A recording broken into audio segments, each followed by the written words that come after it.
All right, ladies and gentlemen, so, boy, oh boy, isn't this just poetic?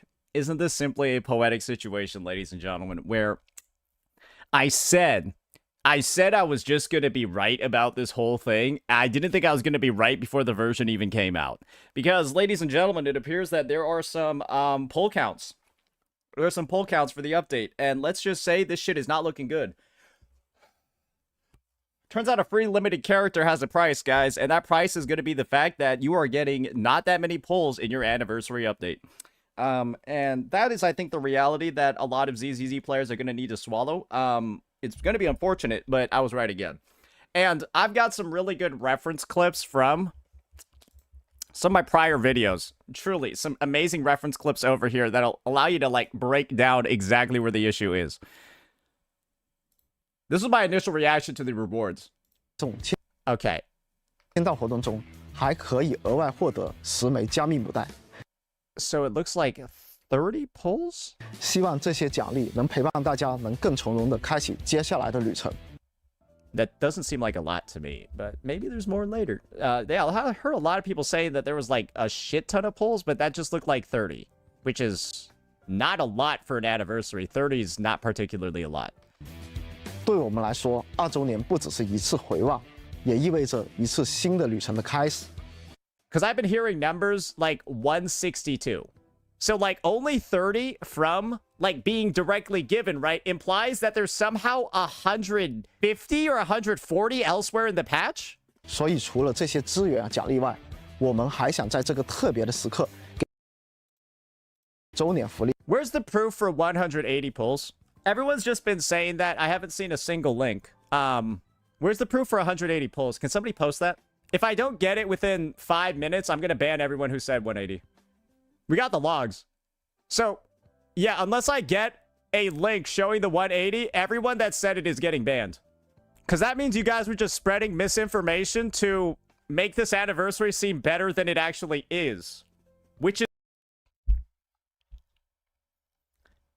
Man, this is... Huh! Huh, they did it again. Man, it's literally exactly what I said was going to happen. It is literally exactly what I said.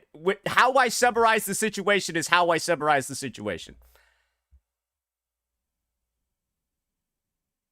Because, guys, we were just right again. We were just right again. Because this is the thing. Guys, they used this to doom post my react to it. They said I was lying based off shit they made up. They said I was lying based off of shit that they literally made up, bro. And that's impressive. All right. So that's going to be some of the stuff that's in here. And so... Okay, great. We're going to start this off. We're going to start this off over here. Alrighty, ladies and gentlemen. Sometimes being right is hard. Sometimes being right all the time is difficult because when you're right all the time, then something ends up happening. Sometimes you're right early, and a lot of people will tell you that you're wrong. Well, this situation, ladies and gentlemen, regarding Zenless Zone Zero, its second anniversary in version 3.1, its pull count, and the generosity of the rewards. I said a couple of things about this update over here, and that was that, yes, they're giving out a lot of free stuff, but what does the rest of the update actually look like? What does the pull count actually look like? Because with them giving out things like, free limited 5-stars and their weapons too, I imagine that there's a bit of a cost elsewhere, aside from the fact that some of these characters are a bit dated, right, and maybe not as valuable. I said maybe... in regards to the pull count, right, there's not going to be something that, it might be a little bit lower than people are expecting. And naturally, right, you can see over here, this is one of the most heavily disliked videos in my channel's history. This isn't actually even doing any favors over here for me. It's truly hiding just how many dislikes there were. Yeah, it's a 23%. So actually, it's more so, yeah, it's a 23%, bro. So this is closer to like 2,000 something. Yeah, it's closer to like 2,000 something dislikes, 3-1 over here. Nice 75%. It's like Silver Palace's gacha, actually. Yeah, this is like your chance of getting a 5-star limited unit in Silver Palace, because they have a 25-75. So that's basically my like ratio. And as you can see over here, that's pretty tough. That's pretty cooked. And you might have been assuming, just based off of that, man, Saint was wrong again. Because it's already happened once for ZZZ's anniversary when I said 2.0 was kind of shit as a patch, and then the game turned really bad after 2.0, so I was like, right that time. I guess people didn't take the fact that I was right before about this game as, like, very serious, and they assumed that I was going to be wrong, even though I was right before. And the reality over here is that some pull counts for the update have come out this anniversary, and they're low. 135. And we're seeing it in a bunch of different outlets. Some are estimating even lower. And so this is the most generous one that we've seen. It's at 135. And this is objectively less than Wuthering Waves' anniversary, which was at 155. Objectively less than Wuwa's anniversary. And of course, there are some choice words that I had to say regarding this anniversary that I would just want to play back now that some time has passed. Let's listen to this. Okay. I'm looking at the rewards. So it looks like 30 pulls? Now listen here. That doesn't seem like a lot to me, but maybe there's more later. Yeah, I heard a lot of people saying that there was like a shit ton of pulls, but that just looked like 30, which is not a lot for an anniversary. 30 is not particularly a lot. Because I've been hearing numbers like 162. So, like, only 30 from, like, being directly given, right, implies that there's somehow 150 or 140 elsewhere in the patch? 所以除了这些资源奖励外，我们还想在这个特别的时刻给神将们 Now listen to this. 周年福利。 Where's the proof for 180 pulls? Everyone's just been saying that. I haven't seen a single link. Where's the proof for 180 pulls? Can somebody post that? If I don't get it within 5 minutes, I'm going to ban everyone who said 180. We got the logs. So, yeah, unless I get a link showing the 180, everyone that said it is getting banned. Because that means you guys were just spreading misinformation to make this anniversary seem better than it actually is.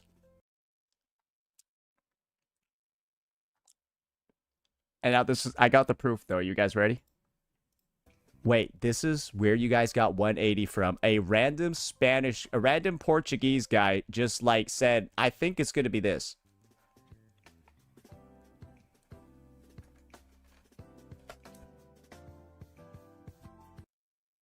Now we have two sources that are showing estimates way fucking below that.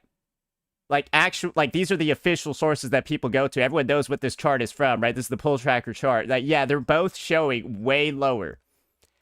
And so the reality over here is very simple, right? I had a baseline take to make after this statement, right? I had a baseline take of anything. And any number being told to you is literally a guess that got pulled out of their ass. And people have gone from 160 to 180, all to try to uplift this game. Which, again, guys, lying about the poll count is only going to make the downfall of this game worse. Do you guys realize that lying about the poll count, overhyping it, and saying there are more polls than there actually are, is just going to make, if this patch is negatively received like the other anniversary was, it's just going to make the downfall even worse, right? The criticism even worse, right? Do you guys realize what you're doing by lying about the poll count so confidently with zero proof, other than just trust me, bro? And you're stating it like fact in my chat that definitively there's over 180, there's over 100. You're stating it like fact in my chat. Unk, why are you always nitpicking? Use these. Man, this is not really a great look, is it? And this was my final take. Yeah, this kind of looks like, I mean, I'm not going to go ahead and say this is dog shit. It's pretty solid, though. And until I know the number of polls, guys, if it's like 100 polls and then this, I think I'd rather arguably have 160 plus polls in Wuthering Waves. And that was the take. If there aren't really that many polls in this update, I'd rather have an update where I have more polls and less of a character that I may or may not want being added to my account. And this is where I'm going to go ahead and talk about the dynamics over here. Obviously, Hoyoverse, because they're giving you something more quote-unquote valuable, right? A limited 5-star unit compared to last year where all they gave was a... where the fuck is it? Where the fuck is it? They gave like a standard 5-star and like some other shit. I need to fully see it over here. Yeah, they gave a standard 5-star. Yeah, a standard 5-star and a standard W engine. That wasn't necessarily worth that much, right? Because the standard units are kind of useless in these games. So Hoyo wasn't giving out that much, and so they gave way more pulls in 2.0 when this anniversary was, right? And now that they've gone ahead and they're giving out something that people can actually use and actually get value from, they're giving you way less in other rewards. And the reality is this simple. What if you're somebody that already has all these characters? What if you're somebody that maybe pulled Lucia on her fucking rerun in 2.8? Literally, I think it's a version ago from this one. Is it last patch this bitch ran on a rerun? Yeah, it was last patch. And guys, now you have ZZZ players copium telling you, it's okay if you got less polls, just get M1. What if I didn't want her M1, you fucking morons? What if I just wanted more polls so I could get more characters? What if I just wanted more polls so I could get more units instead of an M1? Because this is what Hoyo is doing. They're forcing you to get an M1 and giving you less polls. They're making the decision for you. And that's not very cool, is it? Most players, I think, especially If they have a copy of the unit already, they would rather get, I don't know, more pulls for Remiel, more pulls for the Lucia replacement that's coming out in a couple of patches. New units in these games, especially a game like ZZZ, where you know there's power creep and there's a fucking lot of it, you'd rather get the new characters. I feel like especially if you already got a copy of an existing one. Because, like, now we're at the point where we're copium telling people, get an M1. Guys, imagine in Wuthering Waves. Would that even be a conversation, bro? People are out here telling you, yeah, well, I know you wanted more pulls, but just go get an S1 for a unit instead. Like, yeah, who cares? Right? Who cares if last year we got more pulls and no forced M1s? Now you're like, do you see what's going on? The initial response right off the bat from ZZZ players, after we've already showed all those clips, is to cope once again. Guys, it's fine. Just get M1. What if I wanted the pulls, you fucking morons, like you got last year? What if I wanted just the pulls that you guys got last year?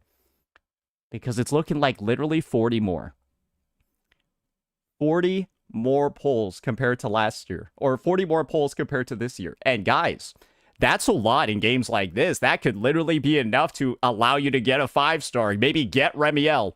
Because right now, you don't have enough to even guarantee a pity on any banner in this game.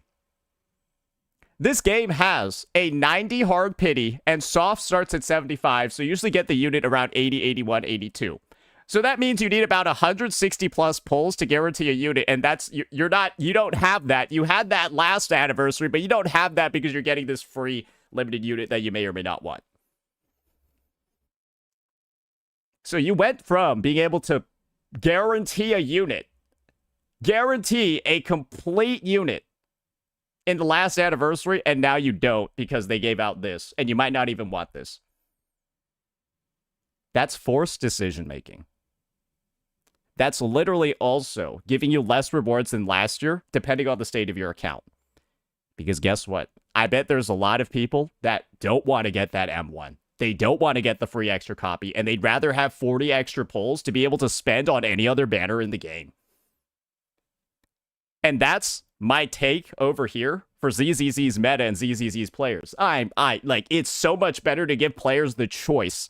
And if they gave the ability to convert this into pulls, that'd be so much better. Like, if they allows you to convert each one of these into like 20 or 30 pulls, then W, right? It's so much better. Give players a choice. Get a copy or convert it into like 20 limited pulls or something. Instead, Lucia's the main draw of this banner, but she just ran last patch. So they already know everyone that wanted her already got her. Isn't that kind of diabolical? She's the best character on here, but she ran last patch. So you would have already gotten her if you wanted her. And so effectively, right? The best unit on here re-ran last patch. Where are the chances that people actually don't have her at this point if they needed her for their teams? Probably very low. So they kind of already know that they're giving out low-value units in the first place and then also taking your pulls at the same time. It's strategic. It's intentional. And this is incredibly predatory when you factor in this dynamic of this unit running last patch, which she reran with Starlight Billy, the latest Rupture unit. You guys get what's going on? Not a great look, is it? And especially when I said, guys, when you lie about the pull count, you're going to make the fall of this game a lot worse if the anniversary isn't well received. Now we're out here coping about getting an M1 when it's 40 less pulls compared to last year's anniversary. And that will do so much damage to you actually acquiring new characters, losing 40 fucking pulls, bro. That's pretty significant. Now we got to go ahead and actually draw some comparisons over here and talk about my last statement. Rather arguably have 160 plus pulls in Wuthering Waves. And that'll be my take that I make on the matter. Depending on the pull count of this update, that truly does determine which anniversary you would prefer, because this is the thing. I prefer Wuthering Waves'. Nope, I said it. Wuwa's anniversary is better. I liked getting so many fucking pulls, you could guarantee anything you wanted in that update. This basically just meant everyone got Hiyuki. Yeah, this basically means that everyone owns a Hiyuki. And she's one of the most fun, one of the most well-designed units in the game. And so it basically just like a free Hiyuki to every player. That was the anniversary. You can't even guarantee Remiel, bro. Go fuck yourself. And good luck getting her fucking weapon with the 75-25.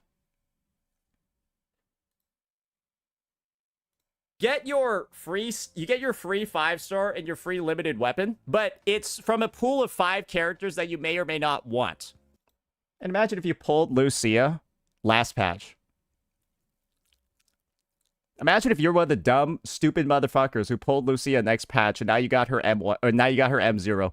Bro, are you particularly happy to find out that she's now free? Or would you have preferred to have not pulled her last patch? Because now you have these retarded defenders telling you just get her M1. When you're like, no, bitch, I would be happier if she was M0 and I had all those pulls back. Stop coping. Stop coping. Are you really celebrating getting her M1? Or are you sad that you don't have all those pulls that you spent on her last banner? Stop coping. Stop defending the company. Why are you defending the company here? Why do they deserve your defense? They're fucking you in the ass. And so, if it's not characters that you want or need or will utilize, then this free 5-star is useless. For example, imagine if Wuthering Waves gave you a free Calcharo and the standard Broadblade. You could just replace that with Jinsei under weapon. Oh, wait, they already did that for the spending of it. Oh, wait, yeah, I remember when Wuthering Waves gave out the free Camellia and the Jinsei for the spending event. Y'all remember that one, too? Yeah, who redeemed that shit? Yeah, who redeemed that shit? Half of these characters are basically like that free Jinsei. That free Camellia. Would you be like, Kuro Games just gave me the most useful thing ever? No, you'd say, cool, but this shit is useless. And you would need one of these characters, assuming you don't have any of them already, and they need to do something on your account for it to be useful. And if you're getting an M1, bro, that's not really that useful, is it? Like, you'd rather have a new fucking character. And that's the thing, bro. You have a lower pull count. You have like free units that where you already just ran them, so this just feels like a scam. And then on the topic of pull count being lower, guys, the pities in this game are really high. They're the same as HSR. They're basically the same as Genshin. 90 pity, 70 to 75. Sorry, 75 to 80 to get the character. Guys, S0R1, M0, W1 in this game can cost you upwards of like fucking 400 something pulls, bro, to get the character and their weapon if you lose the 75-25 and the 50-50. 400 something pulls, bro. That's why 40 means a lot. That's why 40 means a lot, bro. And they're giving it for free. Wotads, giving it for free would be under the assumption that Jade Doe is worth the same as Remiel. That Stanby is the same value as Sunbringer. That Hugo is worth about just as much as Valina. No, that's not true. These characters are worth far less than what you can pull right now or what you could pull last patch. And that's the point. Pulls don't get infected. So think about it this way. Inflation is something that exists in gacha games. Pulls are a resource that don't suffer from inflation. Think about it this way. These guys are worth very little now because of inflation. Remiel's worth a lot, but she costs the same amount as these guys, effectively, on the banners. And she's worth a lot more. And Sunbringer's going to be worth a lot more. All these new characters are going to be worth a lot more. And so, the idea that they're giving it out for free, they're giving them out for free for a reason. And one of the reasons why they're giving out Lucia for free is because everyone that wants her already has her, so they know they're not really losing anything because they just reran her. And this alone should tell you what Hoyo's strategy is. Give people useless shit they don't need so that they can take rewards from elsewhere in the patch. And this is the only proof you need.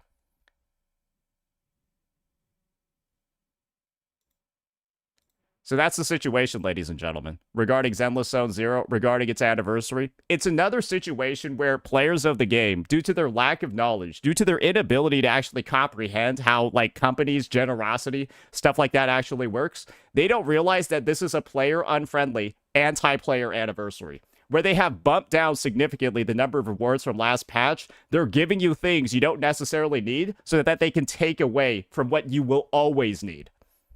Guys, is it better? This is a resource. Polls are a resource that stay valuable no matter what. if you have an account that you logged in on day one and you have 2,000 pulls on it and you don't like log into that account forever, it's still going to be worth a lot when it comes back because you can spend 2,000 pulls on all the new units. And in this case, pulls are worth so much more than the units themselves. And to see a pull count like this on an update where you already know you're going to want the characters because of all of the new shit. Bro, they introduced fucking wind, bro. Get ready for the wind shilling everywhere, bro. You're going to need the wind units for the wind shill. And do you see any fucking wind units on here? No, but it would have been a lot easier to pull those wind units if you had those 40 plus pulls from last year. And that's going to be the case. It's going to be rough. And ZZZ players are probably going to schizo out on this vid again. But ladies and gentlemen, it's hard being right. And I'm right once again. Let me know what you all thought. Peace out. Yep. Hey, yeah, guys. Hey, let's just get 40 less polls for the upcoming wind chill. And, yeah, have it. Let's go. Yeah, you go get your free Hugo. Bro.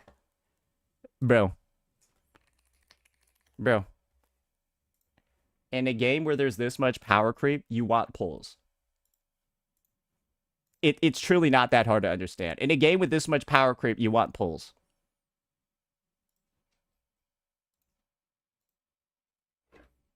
It's truly not that complicated.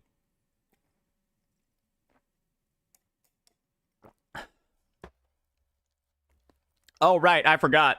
Defense Rupture Agent 2. ALG actually just made a video talking about how they're probably going to power creep Lucia immediately with a defense scaling Rupture Agent.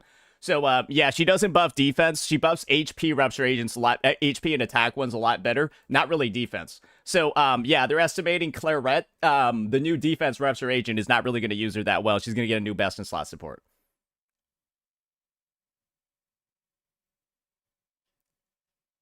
He doesn't know for sure. Exactly. He made a speculation video, but that's what people are already thinking. So the ZZZ guy already thinks they're taking her out of commission because she's free. Why would I trust him? So like, you guys don't trust me for ZZZ takes, but if I just repeat what ALG says, suddenly it's right. Yeah, no, if I just repeat what ALG said, now it's right. Awesome. Wow. I see how it is, guys. Yeah, he's the ZZZ guy. Yeah. Man, isn't it crazy that I, the tourist, have the same exact take as the actual ZZZ guy without playing the game? Maybe that just means I know a lot. Maybe that just means I'm right. I have the same take as the guy that lives and breathes the game. Huh. But I don't. Maybe I'm just right. Maybe I'm just correct. Have you thought about that for a second? Have you thought about that for a second?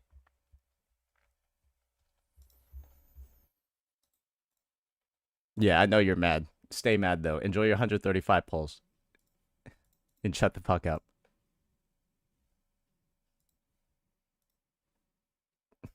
Yeah, okay, go have fun not being able to hit pity in the update, bro. Like, I don't care. Like, what, like, bro, like, you can get mad at me. You're the one that's gonna be suffering in the patch. Like, I don't give a fuck. You're gonna be the one suffering in the patch. Like, I don't care. I'm not gonna be playing it. Like, you're out here getting mad at me like I did something. What, tell you the truth? What, you mad because I told you the truth about your update? What, would you have preferred not to have known? Okay, bitch. Bro, just get a lobotomy then. You won't know anything. It's fine. You would just be happy all the fucking time, bro. Jesus Christ. You're getting mad at me because I told you the truth and you don't like it.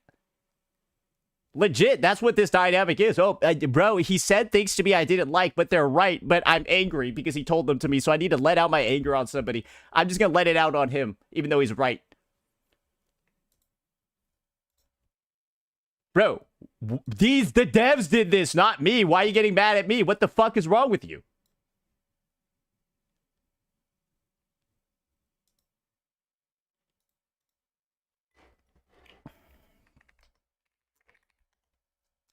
Anyways, it's always fun making those videos. They're so free, bro.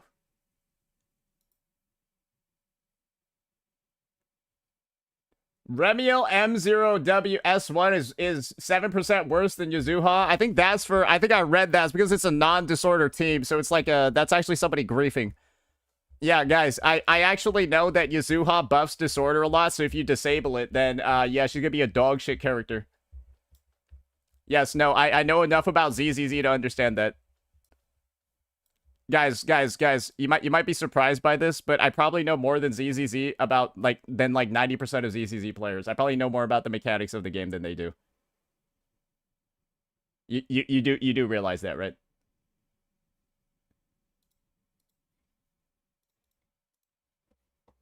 Go play it. No, it's not fun. It's not fun. I don't like pressing buttons that much. You know what I like about Wuthering Waves? You don't have to press a lot of buttons in Woo-Wah. Unless you're quick swapping, Woo-Wah is a game where button mashing is actually not good. Button mashing is only good on certain characters, but usually you're holding down a button or something like that, right? You never button mash in Woo-Wah. I hate ZZZ because you gotta click so much. You gotta click so much in that game, it's almost annoying how much you have to click, bro. I'm just being so for real with you. Just the amount of inputs required to do basic things in that game is ridiculous. Gotta have a separate mouse, bro. I think my mouse actually died earlier because of ZZZ. I'm not joking. Double clicking is what happens, right? When you click your mouse too. I think ZZZ is a significant reason for why my mouse died earlier than it should have. I'm so for real with you. It's actually more worth it to play ZZZ with... I know what you guys are talking about now. I think ZZZ actually should be a controller game, which is fucking stupid. If your game feels better on controller than it does on keyboard and mouse, and you're a PC main game, you're retarded, devs. Controller is a dumb way to play a gacha game. It's retarded. If your game truly feels better on controller, you have fucked up as a designer. Because imagine lugging around, bro. You need to make it feel good on keyboard and mouse. And it needs to feel better, or at least as good on keyboard and mouse as it does on controller. Why? Because guys, not a lot of people have controllers to plug into their fucking computer. Because it's kind of clunky. It's not really that. It's not really bro, I don't like having a controller next to my fucking computer and shit like that. Because what? Do you what? Get this fucking DLC just to play a game? Except it's not digital. It's fucking PLC, physical content, bro. I go keyboard and mouse on everything first, unless the game is not designed for it. For example, Grand Blue Fantasy Relink, you can't play that shit on the keyboard. They could have probably designed better keyboard controls, but you can't play fucking Relink on the keyboard, bro. Go fuck yourself. In a similar vein, you can't play Dark Souls or Elden Ring on the keyboard, bro. Holy shit, you're griefing. Those are controller-only games, right? But, for a gacha game, bro, you can't be controller-only like that. What? You gotta be expecting people that, fucking sit down. Basically, if I'm pulling out a controller, that's, extra setup time, and I'm only gonna do that for, a serious game. I don't take gacha games as a serious game where I should be pulling out equipment to play it.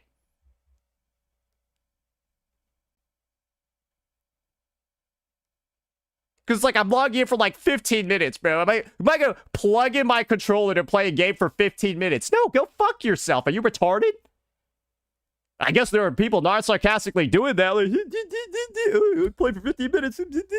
What the fuck? No, I'll just use my mouse and keyboard. Bro, I'm logging in for 5 minutes a day. What do you mean you're using a controller for that? What? Oh, now I realize that y'all are retarded. What the hell? You gonna be... What? You gonna open up the game for get the control for your dailies, put it back down? What? Hell no. Just stay on the mouse and keyboard the whole time. It takes 5 seconds. Bro, the fact you guys are pulling out a controller to do 5-minute dailies is crazy. Y'all are actually talking about pulling out a controller, changing your entire setup to go play a game for 5 minutes, then go put it back and rearrange it. What the fuck? I would just stay on the mouse and keyboard the whole time. Not everyone has a PC, though. If you're using a PlayStation controller on the PlayStation 5, you're good. Maybe I didn't clarify that, but yes, if you're using the PlayStation controller with the PlayStation console, then that's a pretty normal thing to do. I thought it was implied, but just in case you're a fucking moron, there you go.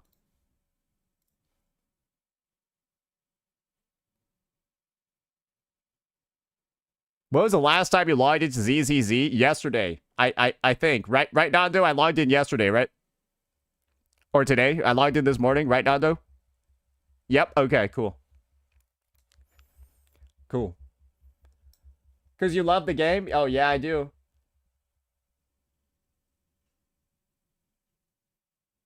Yeah, I do.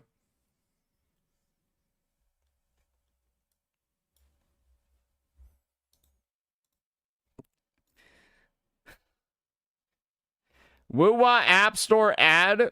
What the hell is this? Is this some Gooter shit? Let me see here. Let me just see here. Is this some Gooter shit? What's going on? I'm not defending it, but there are a lot of wireless controllers. Okay, just say you're a fucking nerd that has one of those, bro. I don't care, though. Hey, maybe you'll find somebody that does.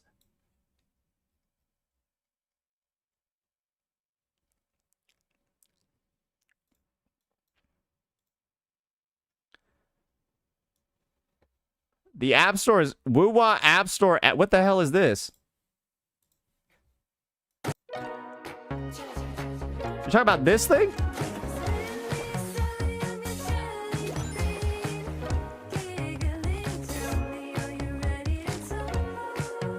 It's not like Clash of Clans and Roblox and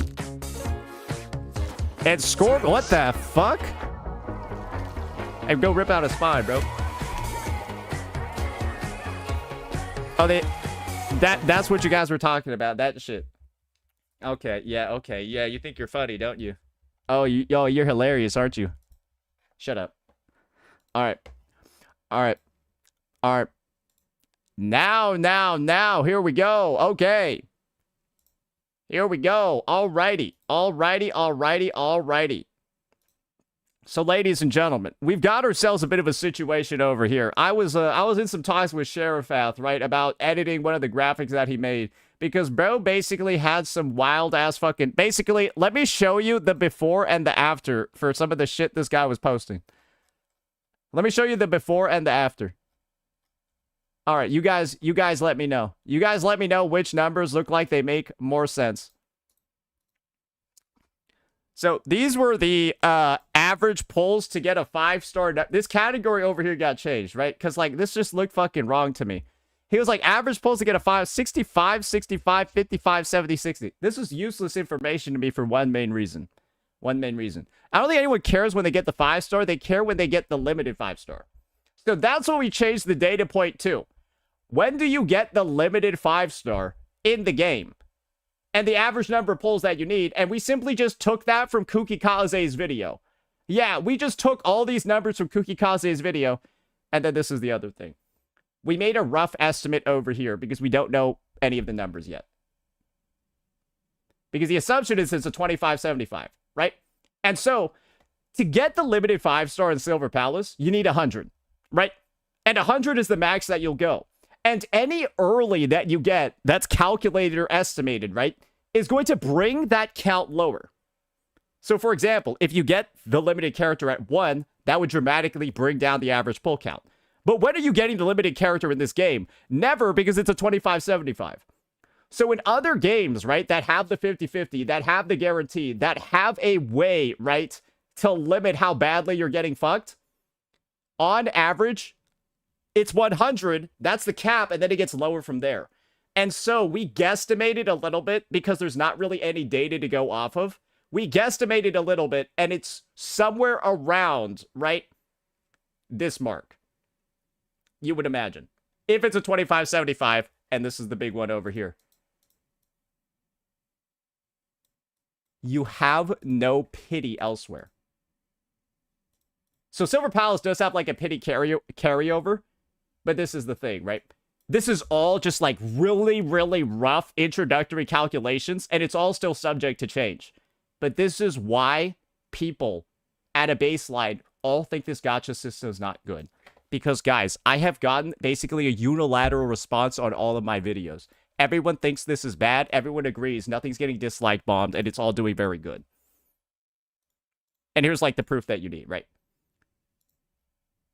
No dislike bombing. Everyone's agreeing. On this video, just calling it a fucking disaster. Very little dislike bombing. Everybody's agreeing. And that's kind of like the issue, right? That's kind of like the concern over here. Because you need to start making a ruckus now. And it looks like people actually are. And it does look like, right, there's a potential for some change, right? There's hope. And so I'm going to go ahead. I think somebody, right, like, somebody said, I remember like, somebody got like an email from Silver Palace or some shit. Yeah. This is one of my mods. They emailed them and they got this response. So basically, they're just going with the whole, it's not the final version. It could change. It could also not change. So this is like this is basically just saying anything can happen. So nothing could happen. Nothing is also a possibility. And I want people to keep that top of mind. Nothing is also a possibility. Maybe it's a 50-50 that it changes. It's a right? It's a 50-50 that it actually changes. Open up the PowerPoint. I didn't review that much in it, and like this made things sheriff fat. Your initial math was like so scary that like I'm not sure if it's a good idea to look at like the whole thing at like fresh. Cause like basically before like this is one of the other things I'm like confused about. Like why the fuck did you have a 37.5 in here? Like why was that your initial take? And like when you put shit like that in there, like that's why I don't want to look at the rest of the PowerPoint. Cause like why did you even put that? Like what was the reasoning for you putting that in the first place? Like why did you do that? Like what? You saw 4 units and you gave it a 37.5. I don't know how that works. Half of 7. Why did he get half of 75%? When there's 4 units and they all have like that's what I mean, right? So it's like assumptions like this where I don't know what other assumptions you made in the PowerPoint, right? Because like the math here didn't make that much sense to me. I don't want to look at other stuff that I don't know is right. I could look at your PowerPoint, but then I would just be pointing out all the stuff that I think is like wrong first. I know stuff looks okay here. Like that's why I'm comfortable looking at this one because I've already reviewed it and I like it looks like a lot better than the information that I saw earlier. But like that's the thing. Like I want to like double check that first.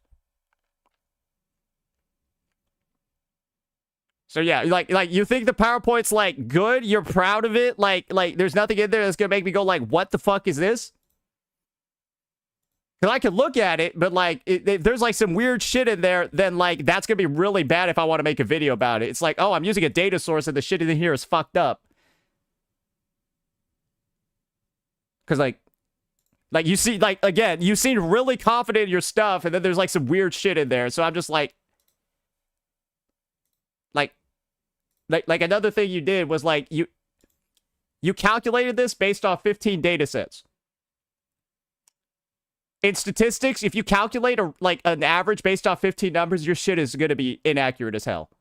Like that's one of the rules of statistics is that like 15 is way too small of like an average size to use. It's literally the definition of like a small sample, and that skews and distorts the data. So like stuff like that.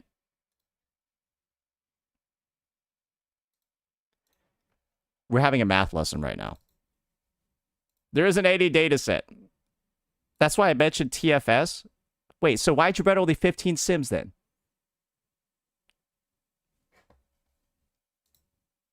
Wait, why would you run only 15 sims?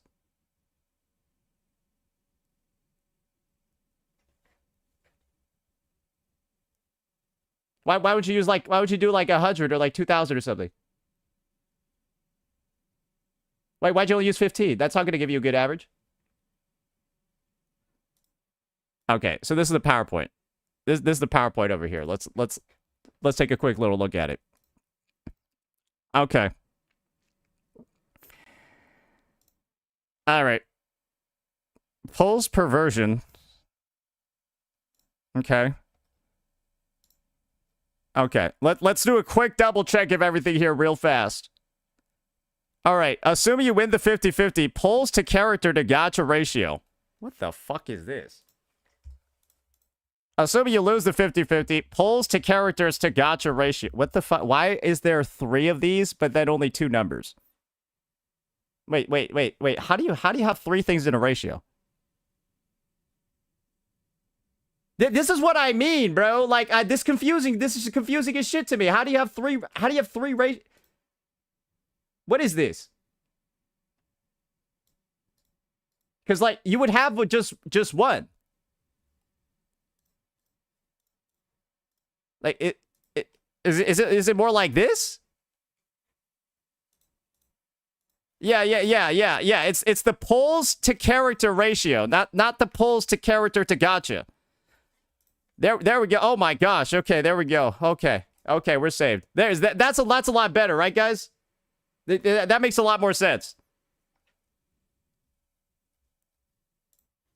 Okay, minimum to get a 5-star, 90, 80, 80, 80, 100. Average to get a 5-star, max to get a rate up. Oh, okay. Minimum to get a 5-star. Well, the minimum to get a 5-star in all these games is 1. Because you could just get it on the first pull.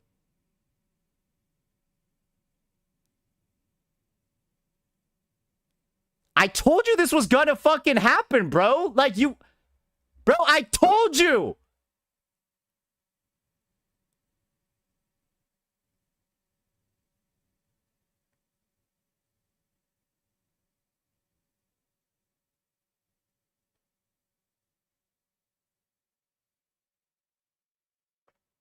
I appreciate the effort, but that's what I was saying. Let's, like, bro, you were, like, telling me to look at it. I was, like, saying, maybe we need some more time to cook it.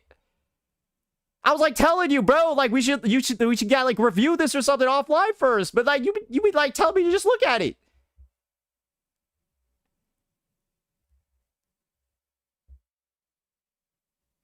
So, like, I don't think this is, like, I think you should just delete this line because it's, like, fucked up. So, like, I think it's okay if you delete that. That just, yeah, that would be my addition to it. Just delete that shit. Because this is the thing about data that you guys got to keep top of mind in case, like, this is something that you actually want to analyze or, like, interpret or make results or conclusions off of. Too much data is a bad thing. Too much data is not good. And if you put just in random charts or, like, points, right, that seem like they're going to be helpful, but then they just distract, because that's what happened there, right? There's probably an actual good point here, but we got distracted by what the fuck is this thing?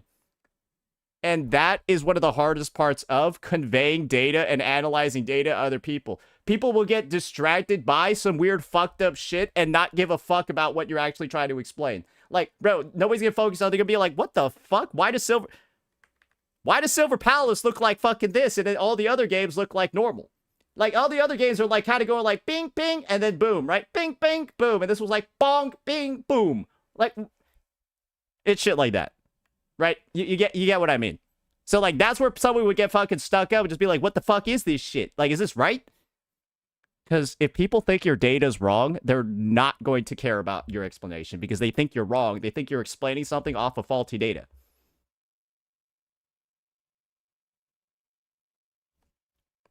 Guys, no, I'm saying this in truly, like, an actual, like, professional sense. What I'm saying is, like, right.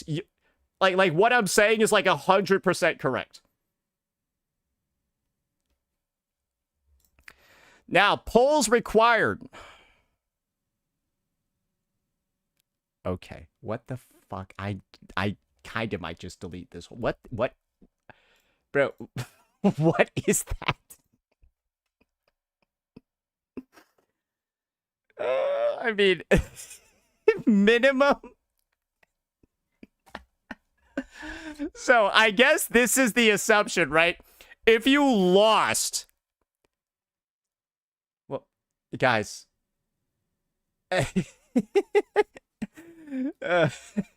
wait, polls required to complete a full team. Wait a second.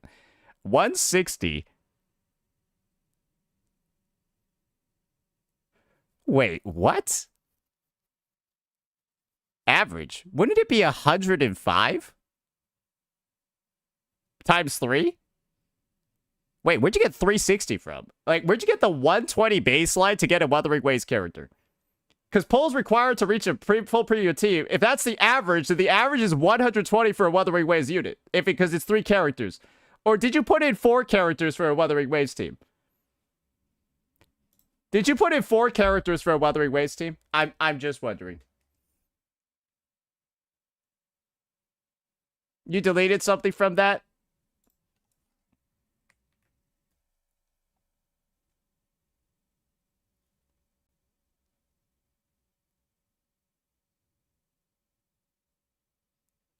Does that help? Does that make the information more clear? I don't think it does.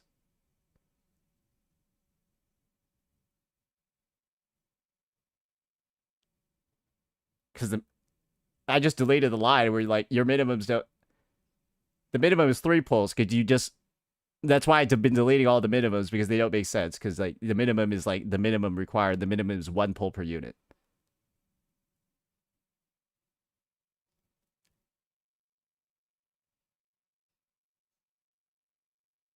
It's the mean. How about this?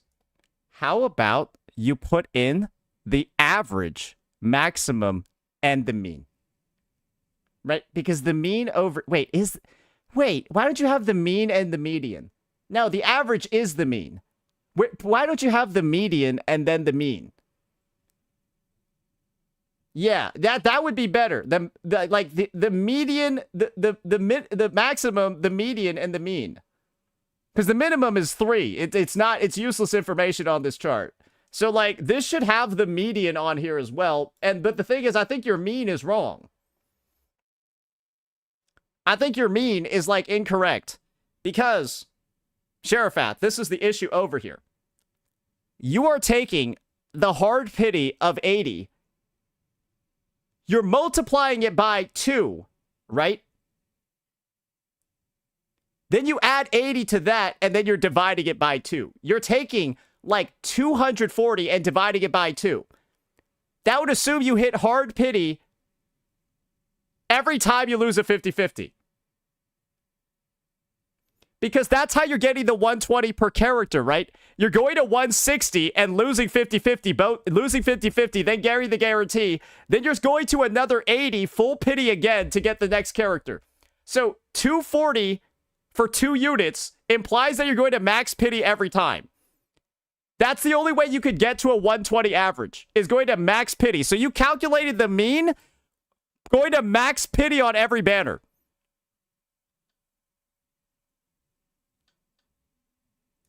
This is why I told you, bro, your calculations are fucked up. And I was telling you offline in Discord, your calculations are fucked up. I said it like 4 times.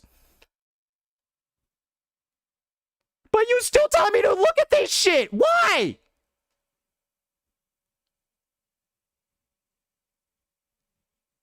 Let me reevaluate. Bro, I told you to do that 2 hours ago.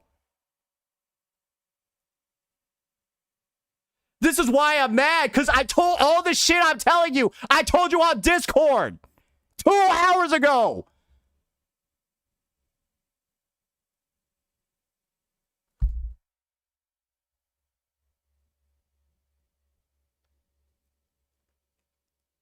And because I said this 2 hours ago to him, that's why I'm mad. Because that just means bro was wasting my fucking time. Just asking me for shit, not listening.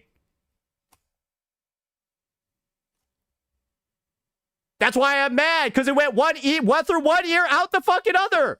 So I just spent all that time doing nothing this morning.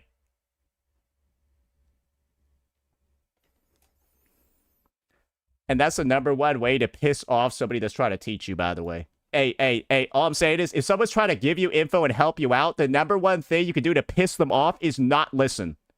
Because they're taking time out of their day to help you out and give you information, and you won't even take the time to fucking listen to them.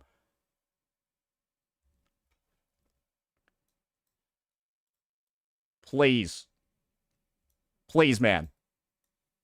Because I appreciate you doing the work, and I felt like I made sure to do that, but bro, I was trying to tell you, let's not look at this today until we get another review. I was like telling you, please, let's not look at this today. I was like really trying to urge you not to look, like for us not to review it. I was really pushing for it, but you kept insisting. So yeah, I think the only thing on here to actually look at, I think, is this. I think this is the main thing to actually look at over here. And guys, look at it this way.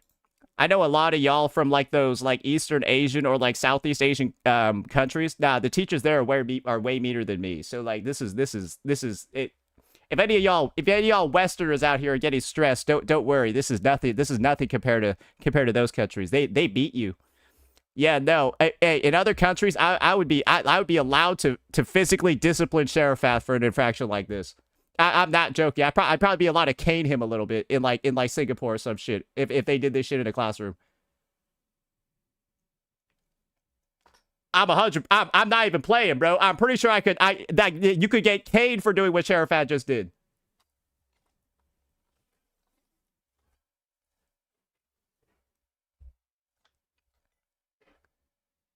It's facts.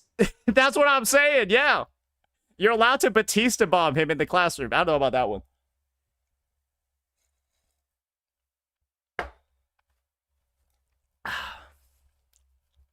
Lucky it wasn't a church. Anyways, guys. So, that wasn't meant to be like a public shame ritual. But I guess it's more so like a learning lesson. Like, hey, if the guy's telling, if the guy who like sort of knows what's going on is telling you maybe this is not a good idea, maybe it's not a good idea.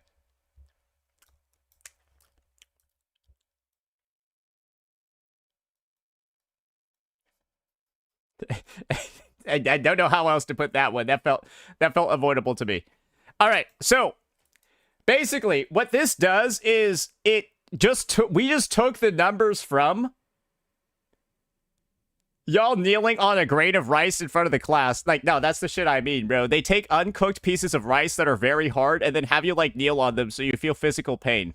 I'm not joking. It's kind of actually torture, but like they normalize it over there. That's why you got to do good in school. I'm not joking. I'm not joking, by the way. That's actually a thing. Or salt, or mango beans and salt. Yeah, no, I'm 100% serious, guys. It's a.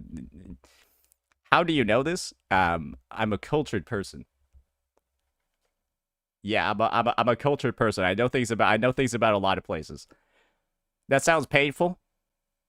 You should go try it out yourself. Go try it out yourself. Now you understand why Seaman are so toxic.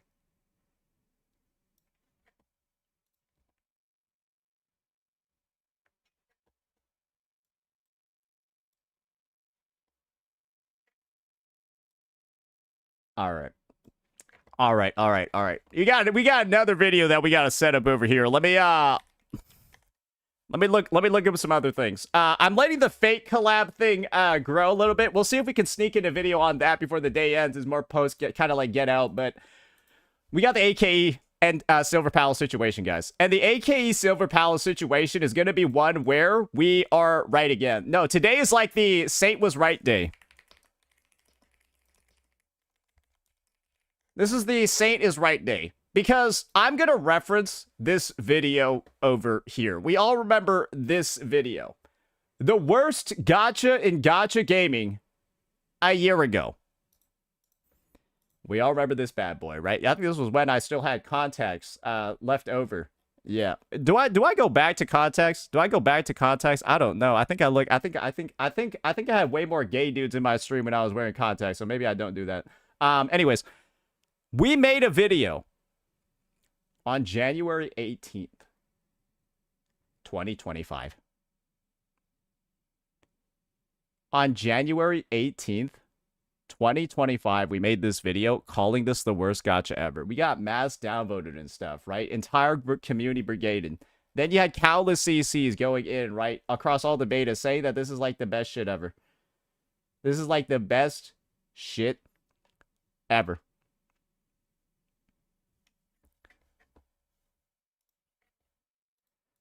Hi! Okay, we got someone slightly autistic here, but I mean that in the most complimentary way possible. Hi, I think the half datas are wrong for the average pull for a 5-star.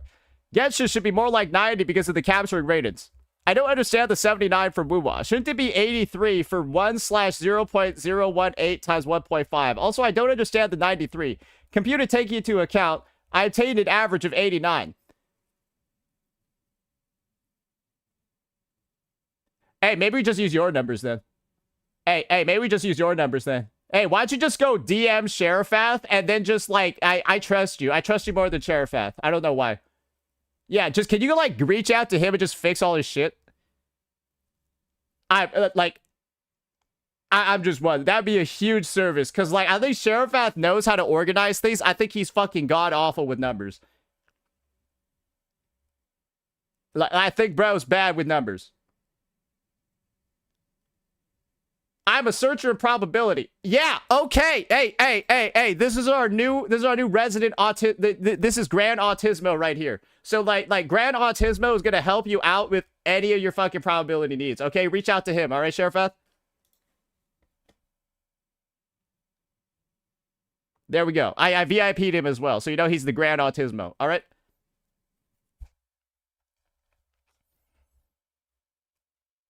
Perfect. Yeah, he's one of, like, the fucking, like, genius ones. Like he's one of, like, those... He's, like, one of those ones where it's, like, you know he's fucking smart. Yeah, no, that's a flex. That's a flex. Like I love people... I love autistic people like that. They're the fucking best. Like, they will just be able to answer the craziest, like, random knowledge questions. Like, bro, it's like the are you smarter than a 5th grader? You need a Grand Autismo in your context. You need a Grand Autismo in your context, just in case, like, you're gonna be out there for, like on those quiz TV shows. You need one.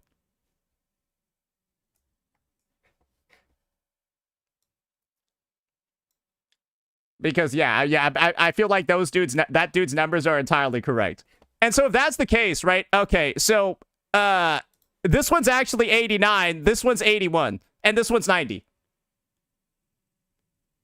Like that's what it looks like over here. 81, 89, 90.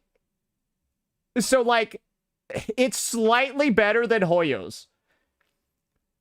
Which is wild, right? So it would be like 8 more than Woo-Wah, 1 pull better than Hoyo. But you have the 2575, no guarantee. That's rough. That's rough. That's rough, I'm gonna be honest. Honestly, we might be able to do these numbers ourselves. Fuck it. Wait. Yeah, fuck it. Hey, fuck it. Hey, I don't need to wait for Sheriff. I got his fucking PowerPoint. Let's fix this shit up real fast. All right, so this is going to be like 90, right? 90, 90. About 81. About 81. And this one's going to be 90 as well. And this one's going to be about... We'll just round it up to about 82. Because, like, who's going to get 97th of a pull? And this one's going to be 89. So it's literally worse than AKE's. No capturing radiance in HSR and ZZZ. Oh! Really? Okay, so those are at 94. Still. So this is the correct data. Okay, it's 94. Okay. So you're 90. Basically, I'm going to put 94 and then... Or I'm going to put 94 with 90 in parentheses for capturing radiance. That's fair, right? If you this is just like with no capturing radiance in effect, it's 94, right? But this is the thing. You theoretically, if you're winning a 50-50, then losing it, then winning it, then losing it, then winning it, then losing it, right? Under the assumption that you have like a 50% chance to win or lose, capturing radiance never triggers. Do you get what I mean? This is more of like a practical application, but if you actually go with the 50-50 rate, capturing radiance should never actually trigger. Capturing radiance is only there for when you lose the 50% multiple times in a row. Like 4 or 5 times, right? And so if you average it out on a 50-50, you never trigger it. Right? Because you win, then lose, then win, then lose, then win, then lose, then win, then lose, and you would never trigger it, right?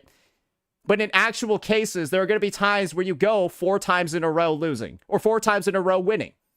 And you don't get punished for winning 4 times in a row, but you get rewarded for losing 4 times in a row. So that's why Genshin has a 90 pull adjusted rate with that factored in. But I think that explanation makes sense for most people. That's why I'm just going to list out both data points. But otherwise, we're looking solid on this, right? Like, I think these look like very agreeable. Like, it makes sense knowing the rules of both of all the gachas on here. Right? Right? And I'm pretty sure that this is how this one works.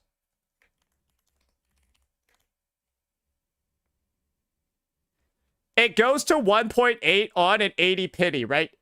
In AKE. But that's the only increase consolidation. The consolidated increase rate doesn't apply to the 120 guarantee.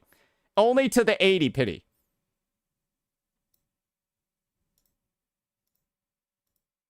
Yeah. Okay, I think that makes sense. I think that makes sense. Wuwa's 83. Oh, okay. Ooh, I think that's what it is. Your numbers are slightly adjusted higher. I think your numbers are adjusted higher compared to, like, other games. So I'm going to increase AKE, like, by a little bit as well. Because I think in Kuki's data, it's a 79. And in Kuki's data, Wuwa is better than AKE.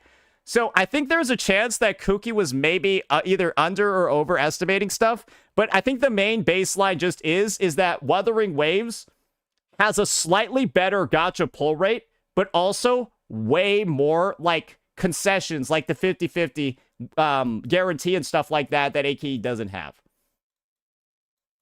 And so, guys, at a baseline, AKE doesn't, like, the number of pulls to get the character right is not actually that bad.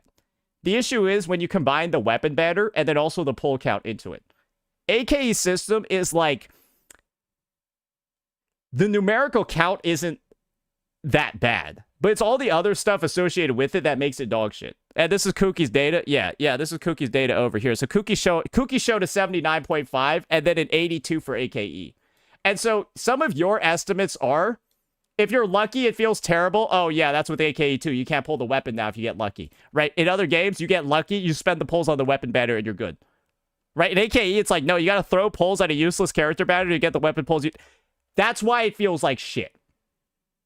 Right? That's the main reason for why it feels shit. Plus, you can lose an infinite number of 50-50s, and when you would have had a 5-star in other games, you'd still grinding up to the 120 in this one.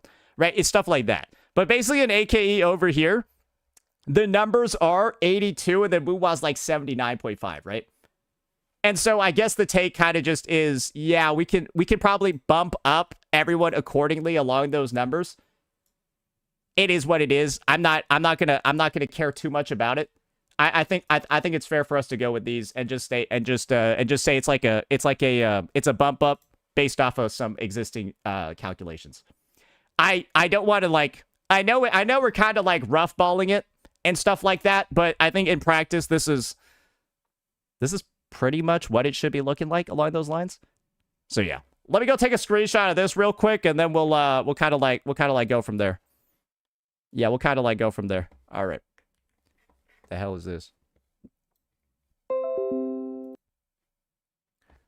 Alrighty, and let me go put that in our Discord real fast, or my Discord real fast. Oh,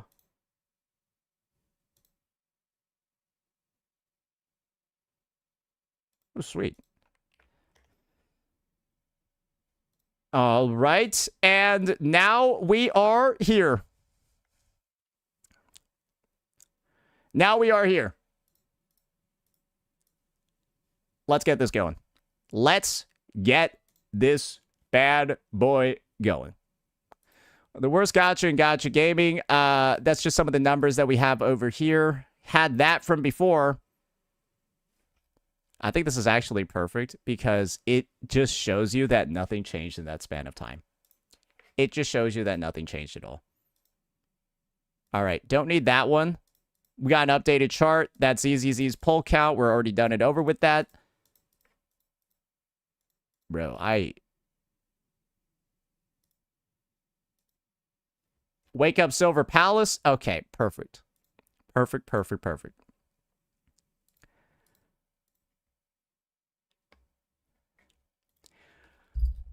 Alrighty, ladies and gentlemen. it's time for us to have a conversation. And this conversation over here is going to be a bit of a bitter one because it's going to recount some of, I believe, the darkest times in gacha history. And if you take a look at some of the thumbnails that you see behind my head over here and, on my YouTube page, you might recognize exactly why. Because you probably saw the topic of the video, it's Silver Palace, but why the hell am I talking about Arknight's Enfield? And the realization that you probably are having is it's because of the gacha system. The gacha system that Silver Palace has decided to sort of release with, that, of course, right, I've already said, is not very good. And do you want to know what one of the best things about this system is? It seems to be universally disliked across the gacha player base. I love seeing that because I've already released 2 videos over here, right, talking about the issue. Silver Palace's gacha is a disaster. 1K likes, not that many dislikes, and then in this most recent video over here, a similar amount of support. And I'm not playing the beta. I'm not sponsored. I wanted to give my unfiltered, honest opinion about what I believe is one of the worst gacha systems in the space. And guys, don't worry. We did the math today to actually find it out. It's really bad. And so the take that I want to make over here is this. You all as Silver Palace players, because the gacha has characteristics like this, a 100 pull hard pity for the limited unit, no 50-50, a 25-75 instead on earlies, no guarantee after 25-75 losses with an infinite number on the way to 100, and then a 50-50 on the weapon banner with 0.8% rates. The worst in the gacha space, and it's literally just woo-wahs, but worse.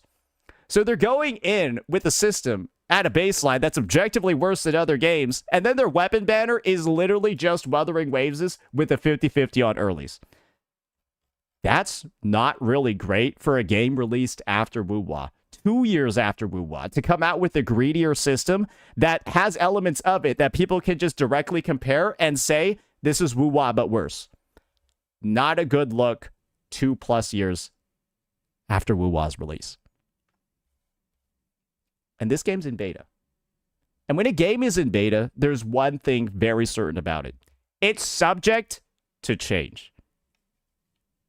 But that's why I had Arknight's Enfield on the screen, because the AKE's beta change between its closed beta tests. Because I made this video over here calling it out. You can see the screen. This is from January 18th, 2025. That's almost 2 years ago. By the way, this is 1.5 years ago.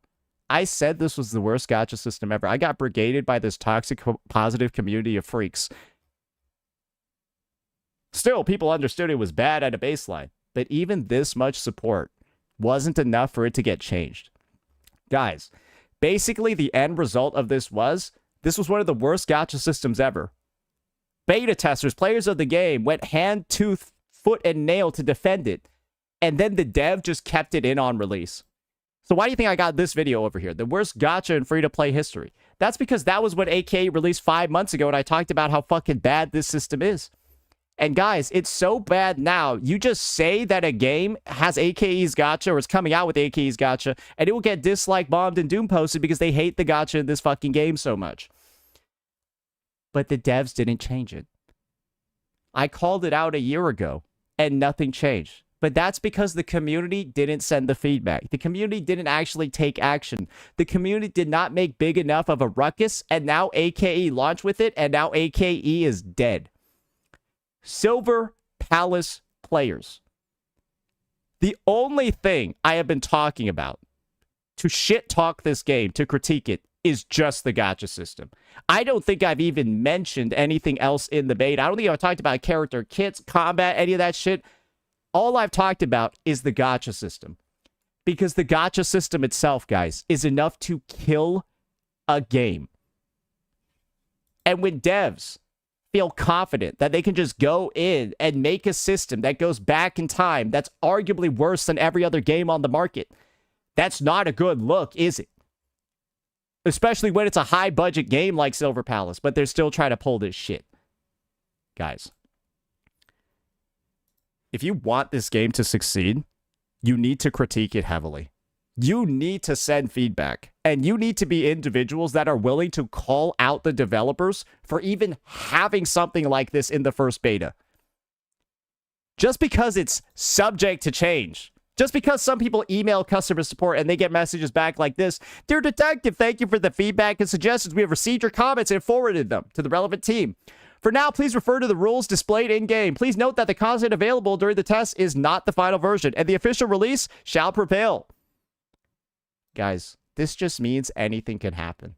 That means they could change it. That also means they could fucking have the same exact thing on release. This is no guarantee or promise of anything. It's literally the most useless, pointless message ever. It says something will happen. What? Who fucking knows? Just wait for the final version. That means the gacha system can get worse. That means it can get better, but it can also get worse. You realize that, right? Because they don't make any mention of improving it, changing anything specific. It's just, it might change in the future. This might not be what it is in the future. And I can already see how the game eventually ends up becoming the next Enfield. Because if the devs don't listen, if they just decide, hey, we're going to ignore the players, we're going to ignore everybody that's critiquing us and just think that we're the best, that's what AKE did. That's what AKE CCs did. The people that were grifting, effectively lying about this game's gacha system. Bro, all I need to do is show you this fucking... Oh, wait. This is a relevant chart, but I'll show it to you later. Bro. Bro.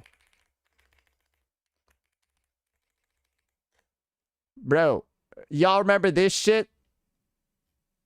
Y'all remember this shit? Bro, we just need to look at the defense arc. We just need to look at the defense arc that so many CCs were on, bro. Bro, y'all remember this guy?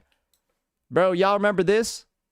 Bro, this guy was writing fucking full-page theses to defend the gacha system. Bro, Mr. Pokey was out here writing a fucking full-page PhD thesis about how pity carry forward and 50-50s are useless. Bro, this is what people were doing to defend AKE's gacha.